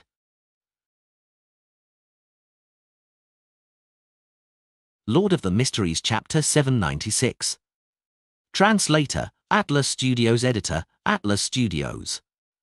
Not good. Emlyn White traced Argos's gaze and realized that he had forgotten to deal with the old newspapers and the tiny wooden chest. Although they were part of the room, they were placed in different parts of the room. Now, they were put together, making it appear rather odd. It was as though someone had wanted to do something with them before having to give up for the time being. Then, why would there be a need to give up? Was the person alarmed by the knocking of the door? That means that the murderer hadn't left and is hiding in a particular corner of the room. Similar thoughts flashed in Argos's and Emlyn's mind at the same time. However, one of them was feeling perplexed, while the other was reverse inferring the other party's thoughts. No good. The two vampires reacted at the same time as Argos lunged to the side as he emitted thick black gases that resembled a bat's wing. As for Emlyn White, his finger quickly swiped across the opened Leymano's travels. Suddenly, a silver hue appeared, illuminating the room again. The lightning that branched out didn't hit Argos and ended up hitting the ground beside the bed. It broke up into countless thin bolts that snaked towards conductive materials. Here, the wing which Argos used thick black gases to create seemed to attract the lightning. It was pursued by the snaking lightning as they struck him, spreading across his body. Argos became numb for a second and crashed down to the ground before he could leap up. Emlyn hurriedly flipped through Leymano's travels and once again slid his finger across a Lightning Strike page. Although he didn't know why there were so many pages of Lightning Strike, with them taking up nearly half of the yellowish-brown goatskin, he was overjoyed that he could keep using them. The silver bolts of lightning crashed down, smiting Argos, causing his body to emit black smoke despite having just recovered from his numbed state. Failing to leap away, his body began to convulse uncontrollably. Up stood AT from N0/V/pound/co/M. Seizing this opportunity, Emlyn White bent his knee and leaped forward with his feet, approaching Argos with afterimages trailing behind him. Then, he wrapped his right arm around Target's head, easily flashing behind him. Catcher! Argos directly saw his back. His eyes filled with blood as the few festering parts on his face burst open as deep and illusory darkness poured out from inside. Emlyn had no idea what had happened. He slid backward instinctively as he kept changing his positioning. Argos didn't pursue him as his eyes lost their rationality. All that was left was pure malicious intent, madness, and clear blankness. He raised his hands and pressed them against his head before forcefully twisting it, allowing it to return to its normal orientation with a crisp crack. And around this artificial vampire, the darkness surged as though it wanted to devour everything. Then, Argos stretched his neck from side to side as his body swelled and oozed out disgusting pus. He had come to Golly's Kevin tonight because his body had shown signs of losing control. There was a need to discuss a solution. He returned midway because he suddenly came to a realization that perhaps the harsh environment had caused intense negative effects to him due to his extraordinary sense of smell and sensitivity, thus resulting in him having signs of losing control. And at that moment, he completely broke down with the shadow of death hanging over him. He had lost control. Emlyn White's heart palpitated when Argos swept his gaze across him. He felt that he had encountered trouble again as he couldn't help but curse the primordial moon's believers for often making themselves into monsters. He didn't immediately pray to Mr. Fool for two reasons. First, there wasn't any time as his opponent was about to launch an attack. Second, in a one-on-one situation, Emlyn believed that it wasn't too dangerous dealing with a Sequence 7 rampager. He made every second count by flipping through Leymano's travels quickly, letting it land on the page with lightning strike again. Pa! Thick, distorted bolts of silver lightning smoked down heavily as it flailed its claws, striking the mutated Argos. At that moment, the lightning seemed to shatter the surging darkness, but it also seemed to be devoured by it. The two vanished at the same time, leaving behind Argos, who had finally locked his sights onto Emlyn. This artificial vampire who had lost control produced afterimages as he pounced towards his target. Emlyn crouched down and rolled, dodging the lethal strike. At the same time, he reached his free right hand into his pocket and took out a metal bottle. Bam! As Argos quickly turned around, he instantly appeared near his enemy. Pa! Without any time to remove the cover, Emlyn clenched his fingers, pinching open a crack in the metal bottle. Then, he threw the bottle ahead, letting the pure and radiant liquid inside splatter towards the approaching Argos. This was sun water which he had concocted with his spirituality. It was extremely strong against vampires. This was the preparation that a potions professor had to do in advance. Ah! Being splashed by the liquid, Argos let out a blood-curdling scream. Wisps of black smoke billowed from his body as he lost his strength in midair. Bang! Although he collided with Emlyn, he failed to make him lose his balance. Emlyn tumbled twice but didn't suffer any actual damage. While tumbling, Emlyn ignored managing his injuries. He swatted his right hand, which had made contact with a few drops of sun water, and quickly flipped Leymano's travels. Pa! Another bolt of silver lightning smote down, causing Argos's tragic cries to come to an end. This vampire who had lost control had appeared to be suffering the radiance of the sun from a close distance as he fell into a state of intense paralysis. Emlyn seized this opportunity and took out another bottle of sun water. He unscrewed the cap and poured it towards his opponent. This time, Argos didn't even manage to let out a cry. His body began to melt like wax.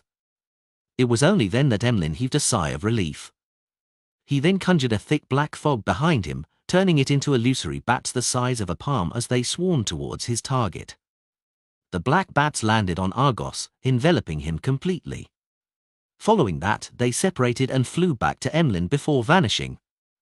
Argos's body had shrunk quite noticeably, and he finally couldn't hold out any longer. In his half-melted state, he slowly collapsed. Only then did Emlyn raise his right hand to check on the remnant pain. He saw that his palm and a few fingers had wounds that were corroding. However, the flesh inside was rapidly squirming as they healed themselves. "It's over.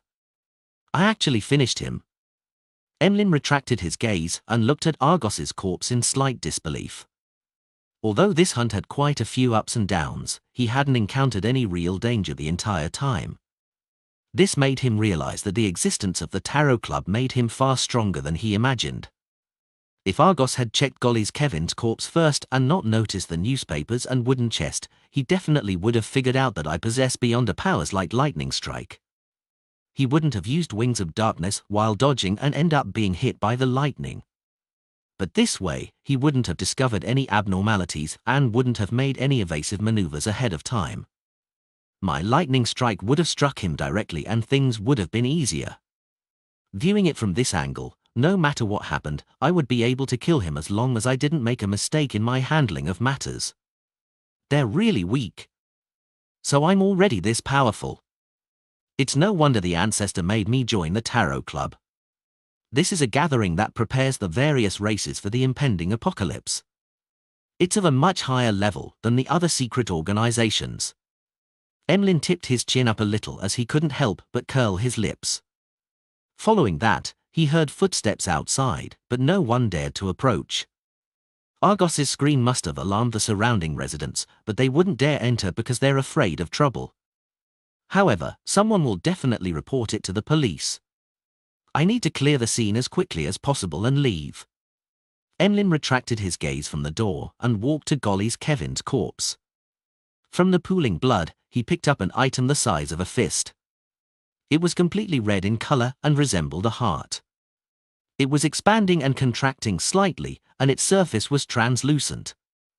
He could vaguely see a liquid flowing inside, and it was none other than the beyonder characteristic of a Sequence 7 vampire of the apothecary pathway. "This is my trophy." Emlyn momentarily felt unaccustomed to it. After calming himself, he wrapped the beyonder characteristic and Golly's Kevin's head with the old newspapers and stuffed it into the wooden chest. After placing the wooden chest to the side, he yanked Argos's head whose form looked nothing like before. He then took out another bottle of medicine and scattered in every corner of the room. During this process, Emlyn wasn't flustered at all. It was as though he wasn't worried that the official Beyonders in East Borough would rush over. A few minutes later, he picked up Argos's mutated Beyonder characteristic, glancing at its surface, which was nearly black in color, and the indistinct human-faced patterns. Behind him, a black gas was emanated. The black gas transformed into countless tiny bats again as they flew within the room. They combined with the potion liquid that had been sprayed earlier, forming a silent black flame that spread outwards. The black flames burned away the blood and corpse, as well as the traces of the lightning strikes. All that was left was a layer of sticky liquid that resembled asphalt covering the different objects in the room. Then, these liquid bodies turned into heavy black bats as they spiraled around Emlyn's body. Emlyn didn't have extravagant hopes that his actions could completely interfere in subsequent investigations. He only had one goal: to make the situation look okay. This made the police or official Beyonders who took on the case write off the matter as something of little value. After a simple investigation, they would file it away and not pay any further attention to it. After doing all of this, Emlyn, with his cap and blackened face, surveyed the room. Following that, he bowed slightly at the crimson moon. Meanwhile, he flipped the pages of Leymano's travels and had it stop at teleportation. Emlyn's figure, along with the heavy bats, immediately turned transparent and formless as he vanished from the spot. After nearly 15 minutes, a few policemen from East Borough rushed in. They crashed through the door, but didn't discover any residents or corpses. They yawned languidly and forced the onlooking residents to admit that they had been hallucinating, thus ending the investigation. This was the efficiency and style of the East Borough Police. After leaving East Borough, Emlyn first headed home and hid Leymano's travels. Then, with his spoils, he headed straight for Odora's house in West Borough. He wanted to declare his victory and claim his reward. Lord of the Mysteries Chapter 797.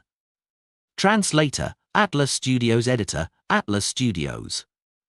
Inside Odora's villa, Emlyn saw Cosme, who was also a baron like he was.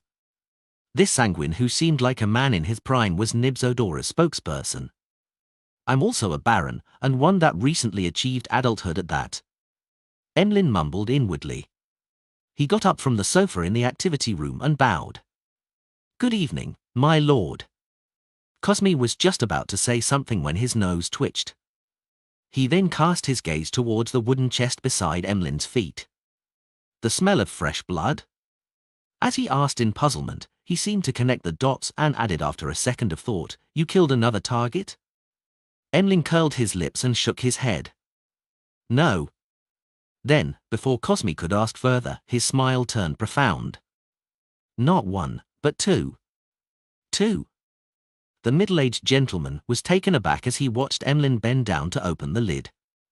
During this process, Emlyn's facial muscles winced a little as this series of actions had touched the wound on his right hand.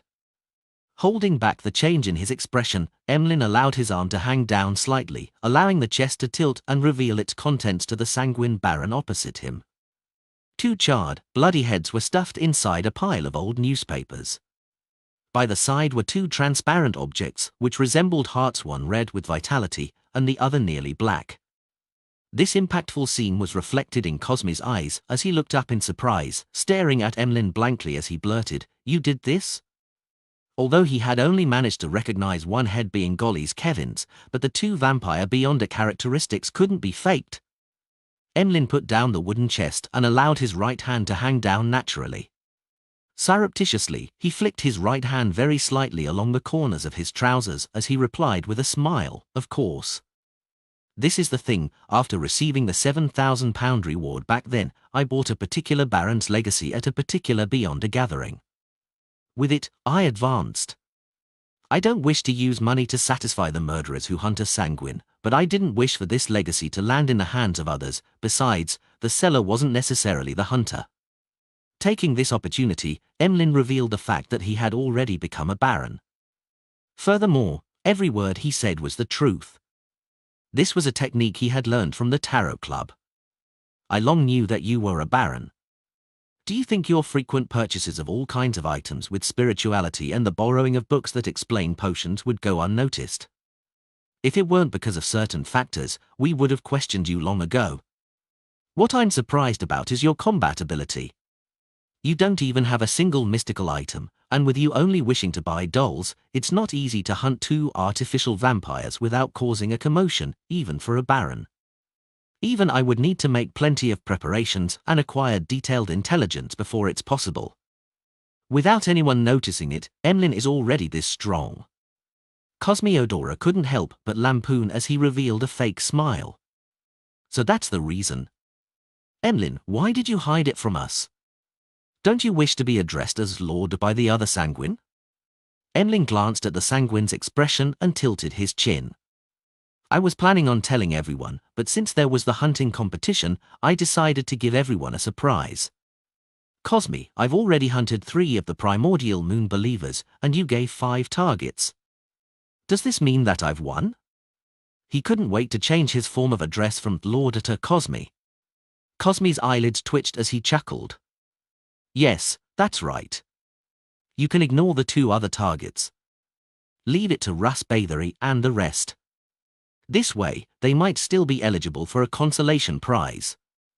Having said that, Cosme found his attitude a little too cold, so he hurriedly asked in concern, "Were you injured?" "A little." Emlyn raised his right arm and stretched his fingers. To be frank, on his hunt that night, the worst injury he suffered was after he teleported out of East Borough.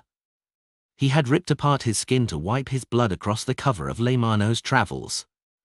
Cosme didn't develop the topic as he said after a few seconds of silence, "Congratulations on being the victor of this hunting competition. You will receive 2 prizes. Upstairs AT from N0/VE/pound/co/M. First, if there's a chance to become a Viscount in the future, you will enter the final list of candidates, receiving free help for the ritual. Second, you will obtain a mystical item. It's a ring personally created by the ancestor. Although it doesn't contain any godhood, it possesses potent and very mystical powers. As the ancestor didn't name it, we all call it Lilith's ring. Also, according to convention, these two Beyonder characteristics will belong to the entire sanguine race. This way, we might be able to have 2 more newborns, and you would receive £3,000 in cash in return. A ring personally created made by the ancestor.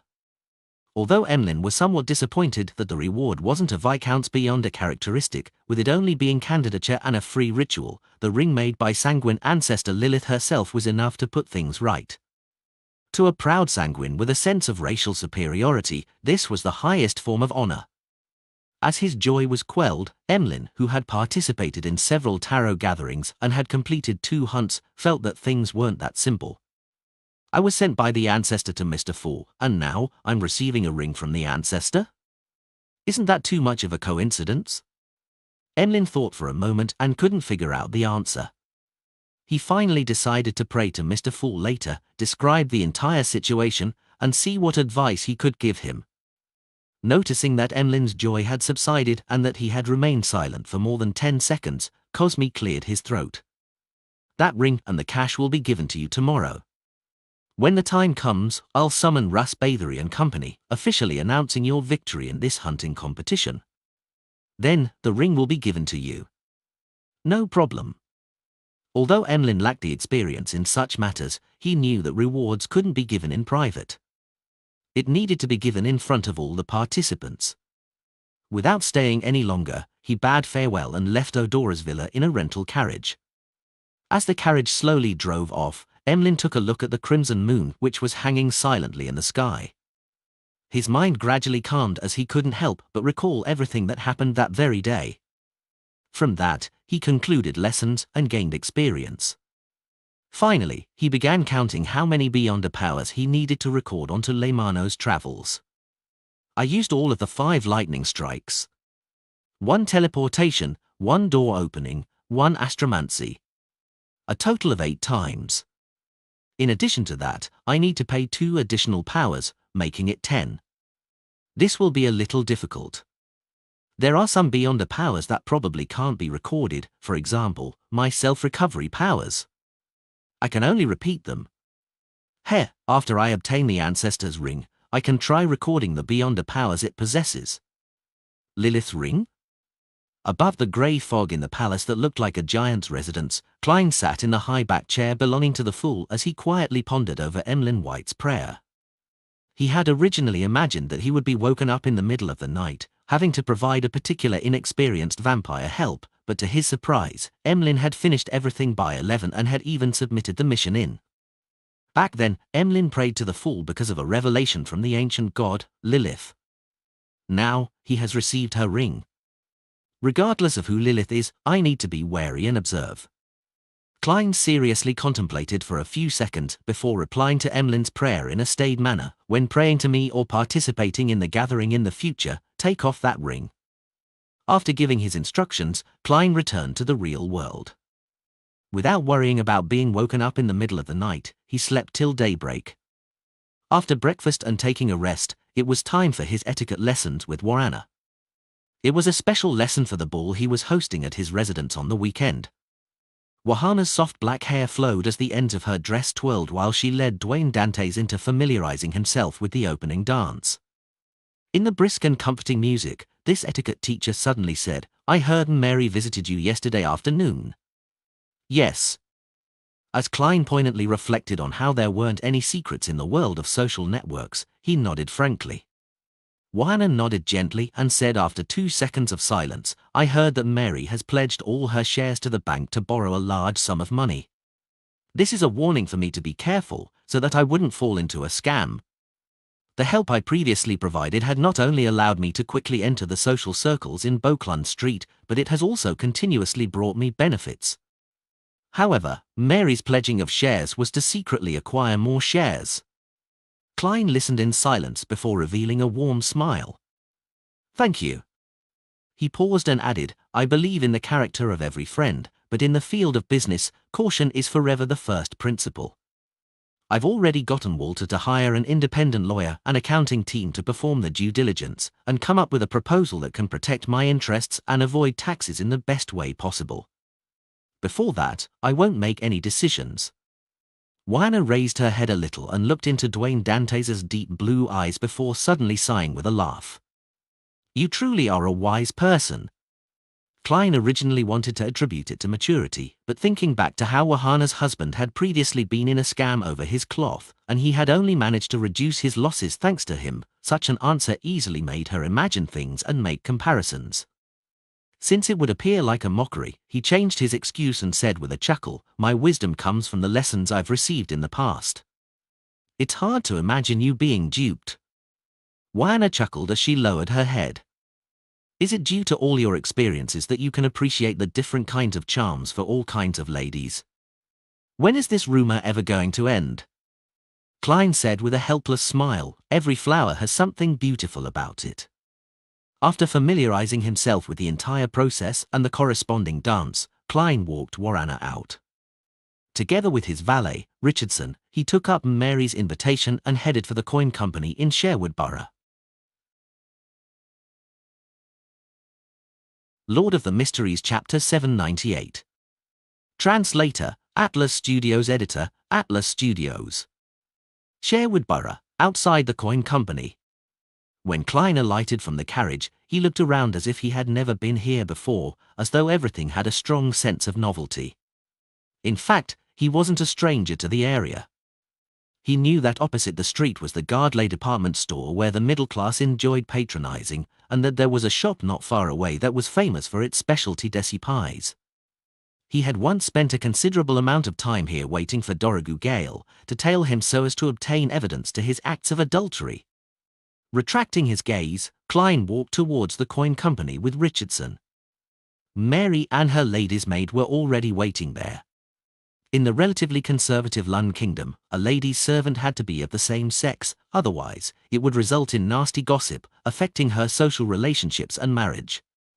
Therefore, even though Mary's lady's maid needed to play the role of her secretary to a certain extent, with her understanding societal etiquette, commercial knowledge, and having a certain level of negotiation skill, all she could do was select from women with good education or with relevant working experience without considering any men. Similarly, gentlemen needed to have valets and commercial secretaries of the same sex. Of course, even so, there were always people who couldn't rein themselves in and engaged in immoral acts. Every year, there were cases of servants and their employers having relations. Amongst them, the maids were mostly the victims. They were either cheated, forced, or enticed to become the male employer's lover. When they were eventually discovered, they would be fired, losing their jobs. Then, their reputation would be destroyed, making them ineligible options for servants again. Many a time, they had to become prostitutes. Good afternoon, Dwayne. Mary welcomed him with a smile. Klein bowed and said, Good afternoon. It really is a flourishing area. Such a topic was roughly equivalent to talking about the weather. After Mary exchanged pleasantries with him, she led Dwayne Dantes through the coin company's entrance and said with a smile, Later, there will be professionals giving you an explanation as they show you around. After about half an hour, head on up. I've prepared a buffet and invited a few friends in different circles. Friends in different circles? This is her trying to expand my social circle. Very sincere. Klein nodded slightly and said, As someone not from the area, I always look forward to knowing more friends, having just come to Backland. No, you're nothing like that. If I had the liberty of saying it, you're a true Backland gentleman who has received excellent education, Mary replied politely.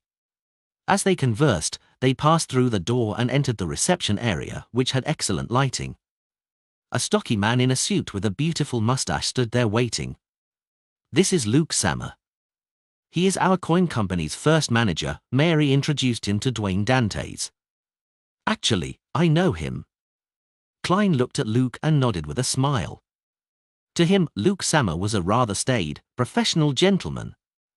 He enjoyed machinery and was a very gentlemanly person at banquets. He didn't belittle the poor detective who had yet to make a name for himself, nor did he deliberately curry favor with the few mid-ranking civil servants of the Backland Municipal Department that lived on Minsk Street. This is my friend, Dwayne Dantes. He's interested in anthracite and high-quality charcoal. Help me give him a detailed explanation, Mary said to Luke. Luke, who had been informed ahead of time, took a step forward and looked at the tycoon from Desi Bay.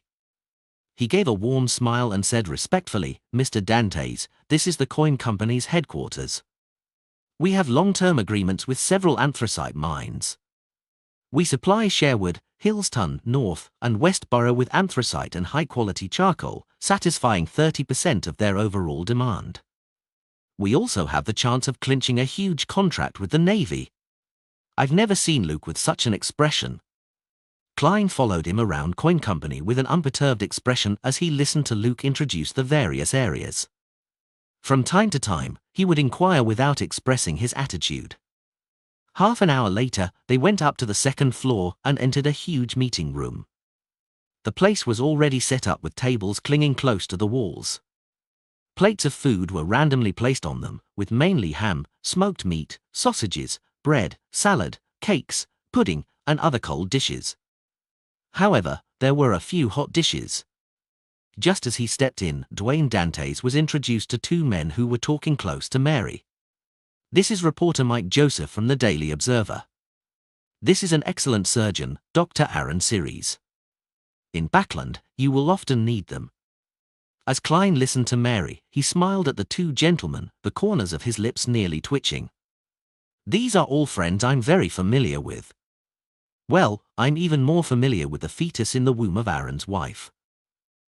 Why does that sound wrong? As Klein lampooned, he patiently waited for Mary to introduce Dwayne Dantes to the two men before politely greeting Mike and Aaron. Mike Joseph didn't look much different from last year. He had thin brows, rough skin, and charming blue eyes. As for Aaron Series, although he was intrinsically a cold and reserved person, he didn't make it obvious. Everything that happened in the recent half-year had been smooth for him. In terms of mood and confidence, he was riding a high. Upon hearing that Dantes was a tycoon from Desi, Mike took out his name card and handed it over with a smile. You don't mind me advertising, right? Upstairs AT from N0/V/pound/co/M. If you wish to publish an advertisement, find me. Be it the Daily Observer or the Tussock Times, I can provide you with a discounted price. As he spoke, Mike winked, indicating that he was joking. You are nothing but a reporter with all these fake identification documents. Why didn't you mention the discount price advertisements to Sherlock Moriarty in the past? You were looking down on the detective, were you? Klein lampooned and exchanged name cards with him. I've always had such needs. Following that, he turned to Aaron and handed another name card to him. I was recently ill and recovered only recently. I'm very aware of how important a doctor is. I'm a surgeon, so I believe you wouldn't wish to meet me that much. Despite saying so, Aaron still received the name card. No, I'd love to meet you. I even wish to join the party of your child's birth. Klein mumbled, deliberately leading the conversation to the field of medicine and having a good conversation with Mike and Aaron. He had previously been stressing over how to close ties with Aaron to re-establish connections with a particular unborn fetus. After all, the paper crane was about to tear at any moment, making it unusable for even one more attempt. As for Sherlock Moriarty, it was difficult for him to openly appear in Backland to pay Aaron a visit, much less participate in the birth party. There aren't any problems now. With Mary's introduction, I can very naturally get close to Aaron. When the time comes, I'll definitely be invited. I might even be made the godfather of a particular snake of Mercury. After all, we are all believers of the goddess. Will this make a particular fetus angry? I'd better be careful. I definitely wouldn't mention this unless Aaron mentions it. Klein thought in delight. He skillfully held himself back without appearing overly passionate on their first meeting. After a simple chat, he was introduced to the other guests by Mary.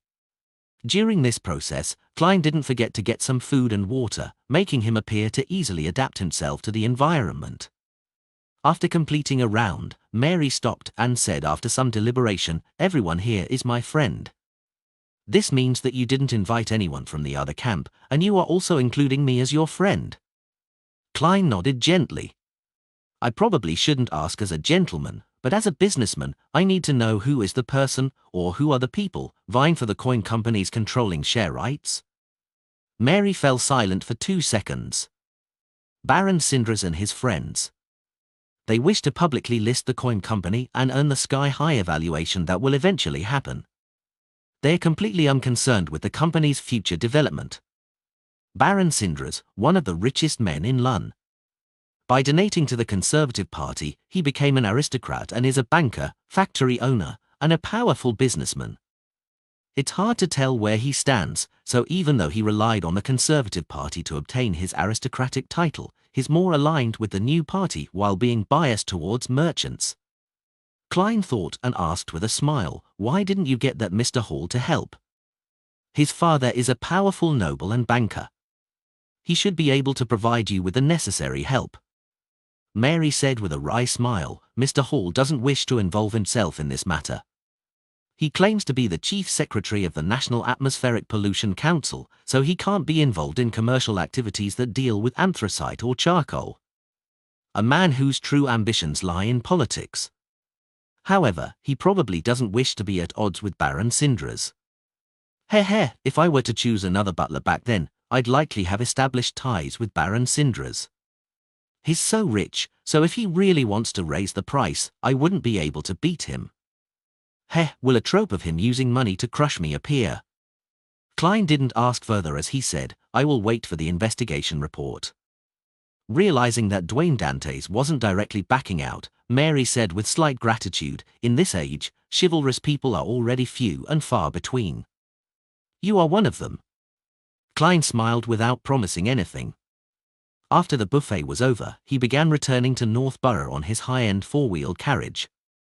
As he daydreamed while looking out the window, Klein suddenly said to Richardson, "Turn toward St. Samuel Cathedral." He had failed to figure out the exact answer to the reason for the anomaly in the cathedral, which was later quelled. This made him wonder if he should find a chance to make contact with the keepers. He also remembered that every afternoon there would at least be a keeper who prayed to the goddess in the prayer hall. How should I make contact? In that environment, even a conversation will appear noisy. And this will easily incur the suspicion of others. Klein frowned slightly as he decided to observe before coming up with a solution. The carriage didn't change direction as it continued driving towards Boakland Street, but it didn't stop and instead continued past it. Inside the carriage, Klein closed his eyes to calm his slightly anxious feelings. Lord of the Mysteries Chapter 799. Translator, Atlas Studios. Editor, Atlas Studios. Northborough, St. Samuel Cathedral. Just as Klein entered the main prayer hall, he used the points of light that shone from the back of the altar to survey his surroundings, taking in all the believers inside. In one glance, Klein rapidly locked onto a target. He followed the aisle and walked forward without showing any abnormal signs. In the first row was an elder wearing a black clergyman's robe, but he exuded a cold aura. His face was pale, and his hair was withered and yellow. He had his eyes closed tightly as he prayed with great focus. He was one of the keepers that Klein had previously sensed. His shift is usually on Friday. Klein didn't approach him and instead sat 2 pews away from him. After finding a spot to sit down, he handed over his hat and cane to Richardson. Then, while sitting down, he tapped his left thumb on the first segment of his index finger twice, silently activating his spirit body thread's vision. Suddenly, black illusory threads appeared in front of Klein as they densely extended out of different spirit bodies endlessly. Having just taken his seat, Klein shifted his gaze, casting it onto the keeper. He nearly exclaimed from what he saw, but thanks to his self-control as a clown and his ability to expect abnormal situations, he managed to relax and maintain his staid attitude. In his vision, although the yellow-haired elder had spirit body threads extending out, his body was entirely black in color on the inside as the darkness swallowed the origins of the illusory threads in a way that was completely different from ordinary beyond us. Indeed, they have already been eroded by the core seal, causing a mutation at the level of the soul. From the looks of it, the problem is closer to my second guess. They are, in a sense, part of the core seal. Once they show signs of losing control, they will immediately trigger the item's instinctive reaction that forcefully quells them. It's no wonder the keepers need to be a voluntary role and be advanced in their years. They probably understand the outcome. Klein sighed as he prepared to deactivate his spirit body thread senses and retract his gaze. At this moment, he saw a pair of eyes. They were black without any emotions within. Beside the eyes, there were pronounced wrinkles that extended bit by bit, as though they were distorted, strange, mysterious symbols. They were the keeper's eyes. At some point in time, he had straightened his body, turned around, and looked blankly at Dwayne Dante's. Klein's scalp instantly went numb as he forced a smile and nodded at him as though it was a normal meeting of eyes. The keeper slowly moved his head as a response. Then, Klein felt as though he was extracted from his surroundings as things turned blurry before turning clear. At that instant, he knew that he had been pulled into a dream. Hence, as he maintained his image as Dwayne Dante's, he sized up his surroundings, only to realize that he was still inside St. Samuel Cathedral. However, all the pews were either damaged or overturned and strewn everywhere. It looked as though it had met with a raid. The altar up ahead was filled with cracks and weeds. The thick layer of dust made it seem like it had been in such desolate condition since a long time ago. The keeper with yellow, withered hair was in front of a collapsed donation box, coldly staring at Dwayne Dante's, who was suited in black. Upon seeing Klein look over, he widened his mouth to reveal white, sharp, irregular teeth.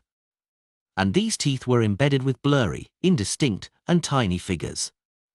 They had complete facial features and limbs, and their expressions were different but were colored with the same pain as though they were imprisoned there and unable to escape.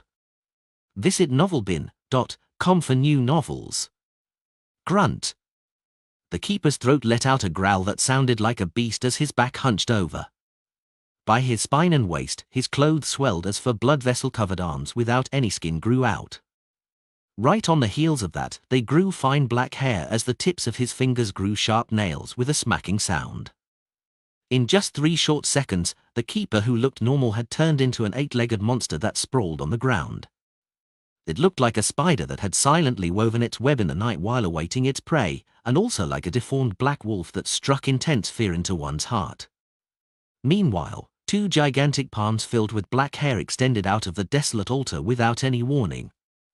They pressed onto the sides as black gas condensed into slippery tentacles that extended in every direction. Soon, they filled the entire prayer hall. The aura that left him trembling, the extreme sense of fear, and the huge, illusory figure were penetrating an invisible barrier as they manifested more clearly. He lost control? That keeper lost control? Klein stood there, subconsciously wishing to react and use his uniqueness to forcibly escape the dream, but suddenly, he figured out the series of events that had happened. His expression changed as he wore a terrified expression as he ran to the door, trembling. It looked like he was struggling in a dream. In the time it took to take a breath, a dark chill spread out from the outside world like a tidal wave, inundating the entire dream and quelling everything. Klein snapped his eyes open and realized that he had fallen asleep at some point in time. As for the yellow-haired keeper, he had long turned his head to continue praying.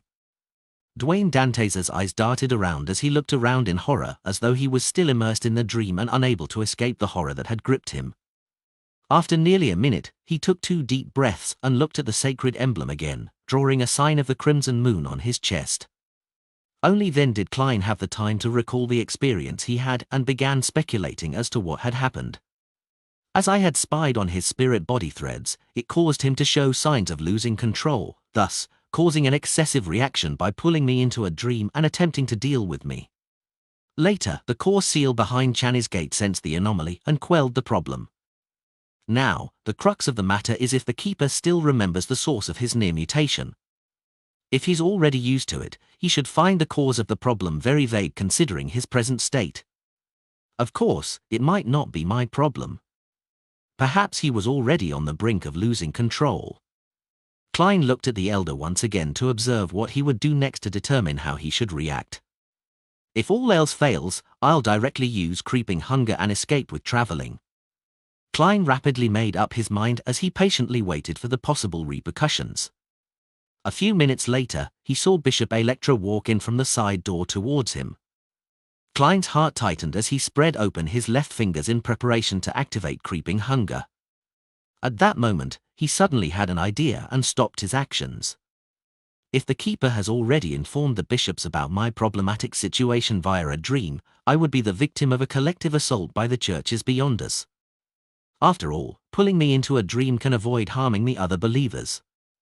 Therefore, they have no need to find a bishop I'm familiar with to come over. It's likely more to extend their regards and to placate me. Klein retracted his gaze and continued a praying pose. In less than a minute, he finally sensed someone approach as he looked up and saw Bishop Electra softly say, "You don't look too well." I fell asleep without realizing it and had a nightmare. I still feel a little afraid, Klein said with a self-deprecating smile. Bishop Electra sat beside him and said in a staid manner, "Dreams are sometimes the manifestation of the fear within you. You will feel better as long as you sincerely pray to the goddess and consume holy water.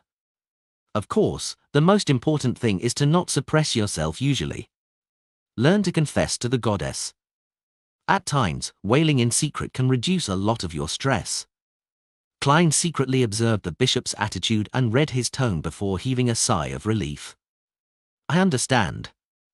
He cast his gaze forward again, bowed his head, and clasped his hands to begin praying silently. While doing so, he saw the keeper in front of him stand up and walk to the side door where a bishop was waiting. Phew! Klein silently exhaled as he truly became one with the serene environment. Suddenly, he heard a voice that was his, but it wasn't something that he could control. "Did you think what you did was well hidden?" "No. Not at all. Have you forgotten that you've touched the Evernite goddess's holy artifact?" Lord of the Mysteries Chapter 800. Translator, Atlas Studios. Editor, Atlas Studios. Who is it? Who is the one speaking? Klein's muscles tensed up as he nearly opened his eyes. At that moment, his back oozed with sweat that soaked his shirt.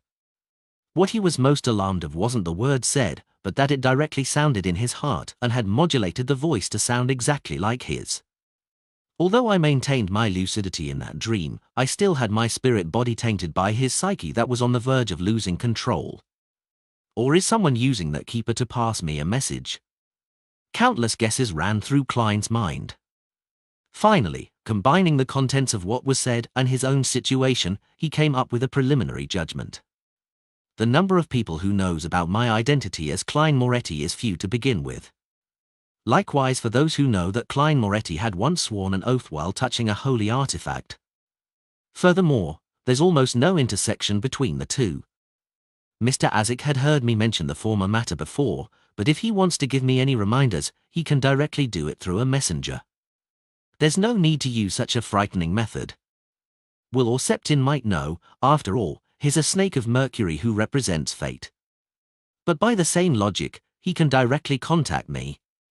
Of course, I can eliminate the possibility that he suddenly had the thought of frightening me. I just thought in the afternoon about having a chance of becoming his godfather. The Antigonus family's notebook had corrupted the keeper, just like how it used the misfortune cloth puppet to deliver the symbol. But if it really is the Antigonus family's notebook, why didn't it just give me the potion formula directly? Or try negotiating with me to help in a notebook jailbreak? St. Samuel Cathedral is the headquarters of the Backlund Diocese, making it at a higher level than St. Selena Cathedral. That notebook shouldn't have the ability to do anything further. It should be securely sealed. Apart from them, there is only one entity who is aware of both matters, the Evernite goddess. However, with a deity's pride, she has no need to pretend to act as a passerby to call me out with a polite and estranged tone. I'm in St. Samuel Cathedral, so all she needs to do is produce a revelation, and dozens of Beyonders will appear to mow me down. And as a diocese headquarters, with sufficient preparation, they can probably disrupt traveling, therefore, there's no need to go through so much trouble. There's still one more person who's aware of both matters. That's myself. Before planning my operation, I've actually considered the corresponding problem.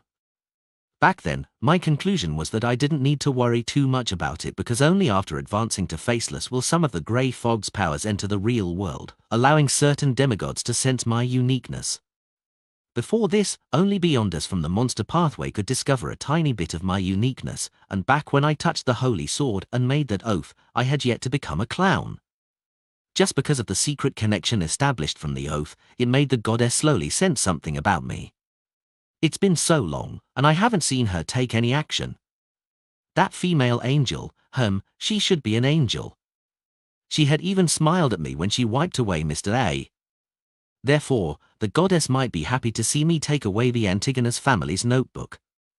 Although I'm not sure of her motives, I can only accept it and subsequently think of ways to deal with it at my current level. This is ultimately safer than climbing the main peak of the Hornaces mountain range. Of course, that's built on the premise that the Lady Witch wiped away Mr. A is an angel of the church. Although I had undergone all kinds of acting during the faceless stage and got to know myself well, I've consumed additional potions without completely digesting them. And marionettist requires every marionette to adhere to a specific persona. This also easily causes a personality dissociation. Also, to steal the Antigonus family's notebook and to act as Dwayne Dante's, I'm under immense stress. I am subconsciously wavering and am suspicious. In this state, the Keeper's corrupted psyche of nearly losing control had agitated my spirit body, causing me to have a split personality. Just as Klein thought of this, the familiar yet unfamiliar voice resounded in his mind again. Hey, your considerations are too idealized. All of your actions are fundamentally all thanks to luck. If that high-ranking deacon, Crested Sesamir, with the Holy Sword was here in Backlund to handle Beyonder cases, can you guarantee that the Holy Sword wouldn't sense you when you are in the same cathedral? Both of you are linked by an oath. If Deacon Sesamir were to come, I'll abandon this plan. Besides, it's also not possible to avoid it ahead of time. I'll find an excuse or reason to be out of town for some time. Klein mumbled inwardly. Then, he heard the voice belonging to himself sound in his mind. This makes it a situation prone to too many accidents and unpredictable developments. Before coming to the cathedral, didn't you also not consider that the mere observation of spirit body threads would result in a mutation? Top novel updates on n/o/v/elb/in.com. My nervousness back then was the anxiety that something happened beyond my expectations. However, as it's a mere observation without me making any direct contact, I didn't believe that there would be too great a problem. I should be more cautious in the future. Also, accidents and developments exist for everything. Who exactly are you? Klein closed his eyes as he pretended to focus on praying. The voice hesitated and said, I'm Klein. You are Ju Mingrue. No, I'm Ju Mingrue. You are Klein? Indeed. Klein felt his hair stand on end once again. He decided to leave St. Samuel Cathedral immediately, return home, and resolve the problem of his character dissociation. When the symptoms first appear, the situation is easier to resolve. Once the other personality stabilizes and becomes stronger, it will begin to snatch control of the body. I might even need external help when that happens. He opened his eyes and looked at Electra with a tranquil expression. I feel like I've calmed down. Ever since I got a mental illness, my mind is a lot better. As he spoke, Klein inwardly gave a self-deprecating comment. He enjoyed lampooning, partially because it was in his character to do so, and partially to enforce his personality. It was ultimately to remind himself who he was, so as not to lose himself to his acting. Bishop Electra smiled. May the goddess bless you. As he spoke, he took a cup of water from a priest's hand and passed it to Dwayne Dante's. Without any explanation needed, Klein knew that it was holy water. He often drank it in the past, hence, hiding his anxiety, he received it in a composed manner and downed it. A refreshing feeling slashed down his throat, jolting his mind as he became a lot more awake. Even the voice in his mind weakened. This has the effect of placating the spirit body. The church does view Dwayne Dantes with great importance. Of course, this is created by their beyond us. As Klein nodded at Bishop Electra, he drew the sign of the Crimson Moon and stately walked to the altar and donated £50 into the donation box. After doing everything, he led Richardson and left the cathedral, riding the carriage back to Beauclun Street. On his trip back, he didn't feed the pigeons, because an ordinary person who had just encountered something would hardly have the peace of mind to do so. After returning home, the silent Klein used the excuse of an afternoon nap to dismiss his servants. In his master bedroom's bathroom, he took 4 steps counterclockwise and headed above the grey fog. Passing through the roars and ravings, he didn't feel his body be purified. He was increasingly certain that the voice in his mind originated from himself. It was a result of being corrupted and agitated, causing a character dissociation. Sitting in the high-back chair of the fool, Klein immediately studied his spirit body's situation. He discovered that there were some signs of chaos without it being pure. The corresponding aura colors were somewhat spotted. After seriously contemplating for 2 minutes and ignoring the echoing noise in his head, Klein conjured the world German sparrow and made him devoutly pray. Honorable Mr. Fool, please inform the moon that I wish to rent the mental terror candle for half a day. I know he has the means of obtaining it. Very early on, his identity as the world had been prepared for Sherlock Moriarty, so Klein wasn't worried about it. South of the bridge, Harvest Church. Emlyn White, who was anticipating his obtaining of Lilith Ring in the evening, suddenly saw the endless grey fog and heard the world. Alarmed, he muttered in silence, "How does he know that I can get the mental terror candle?"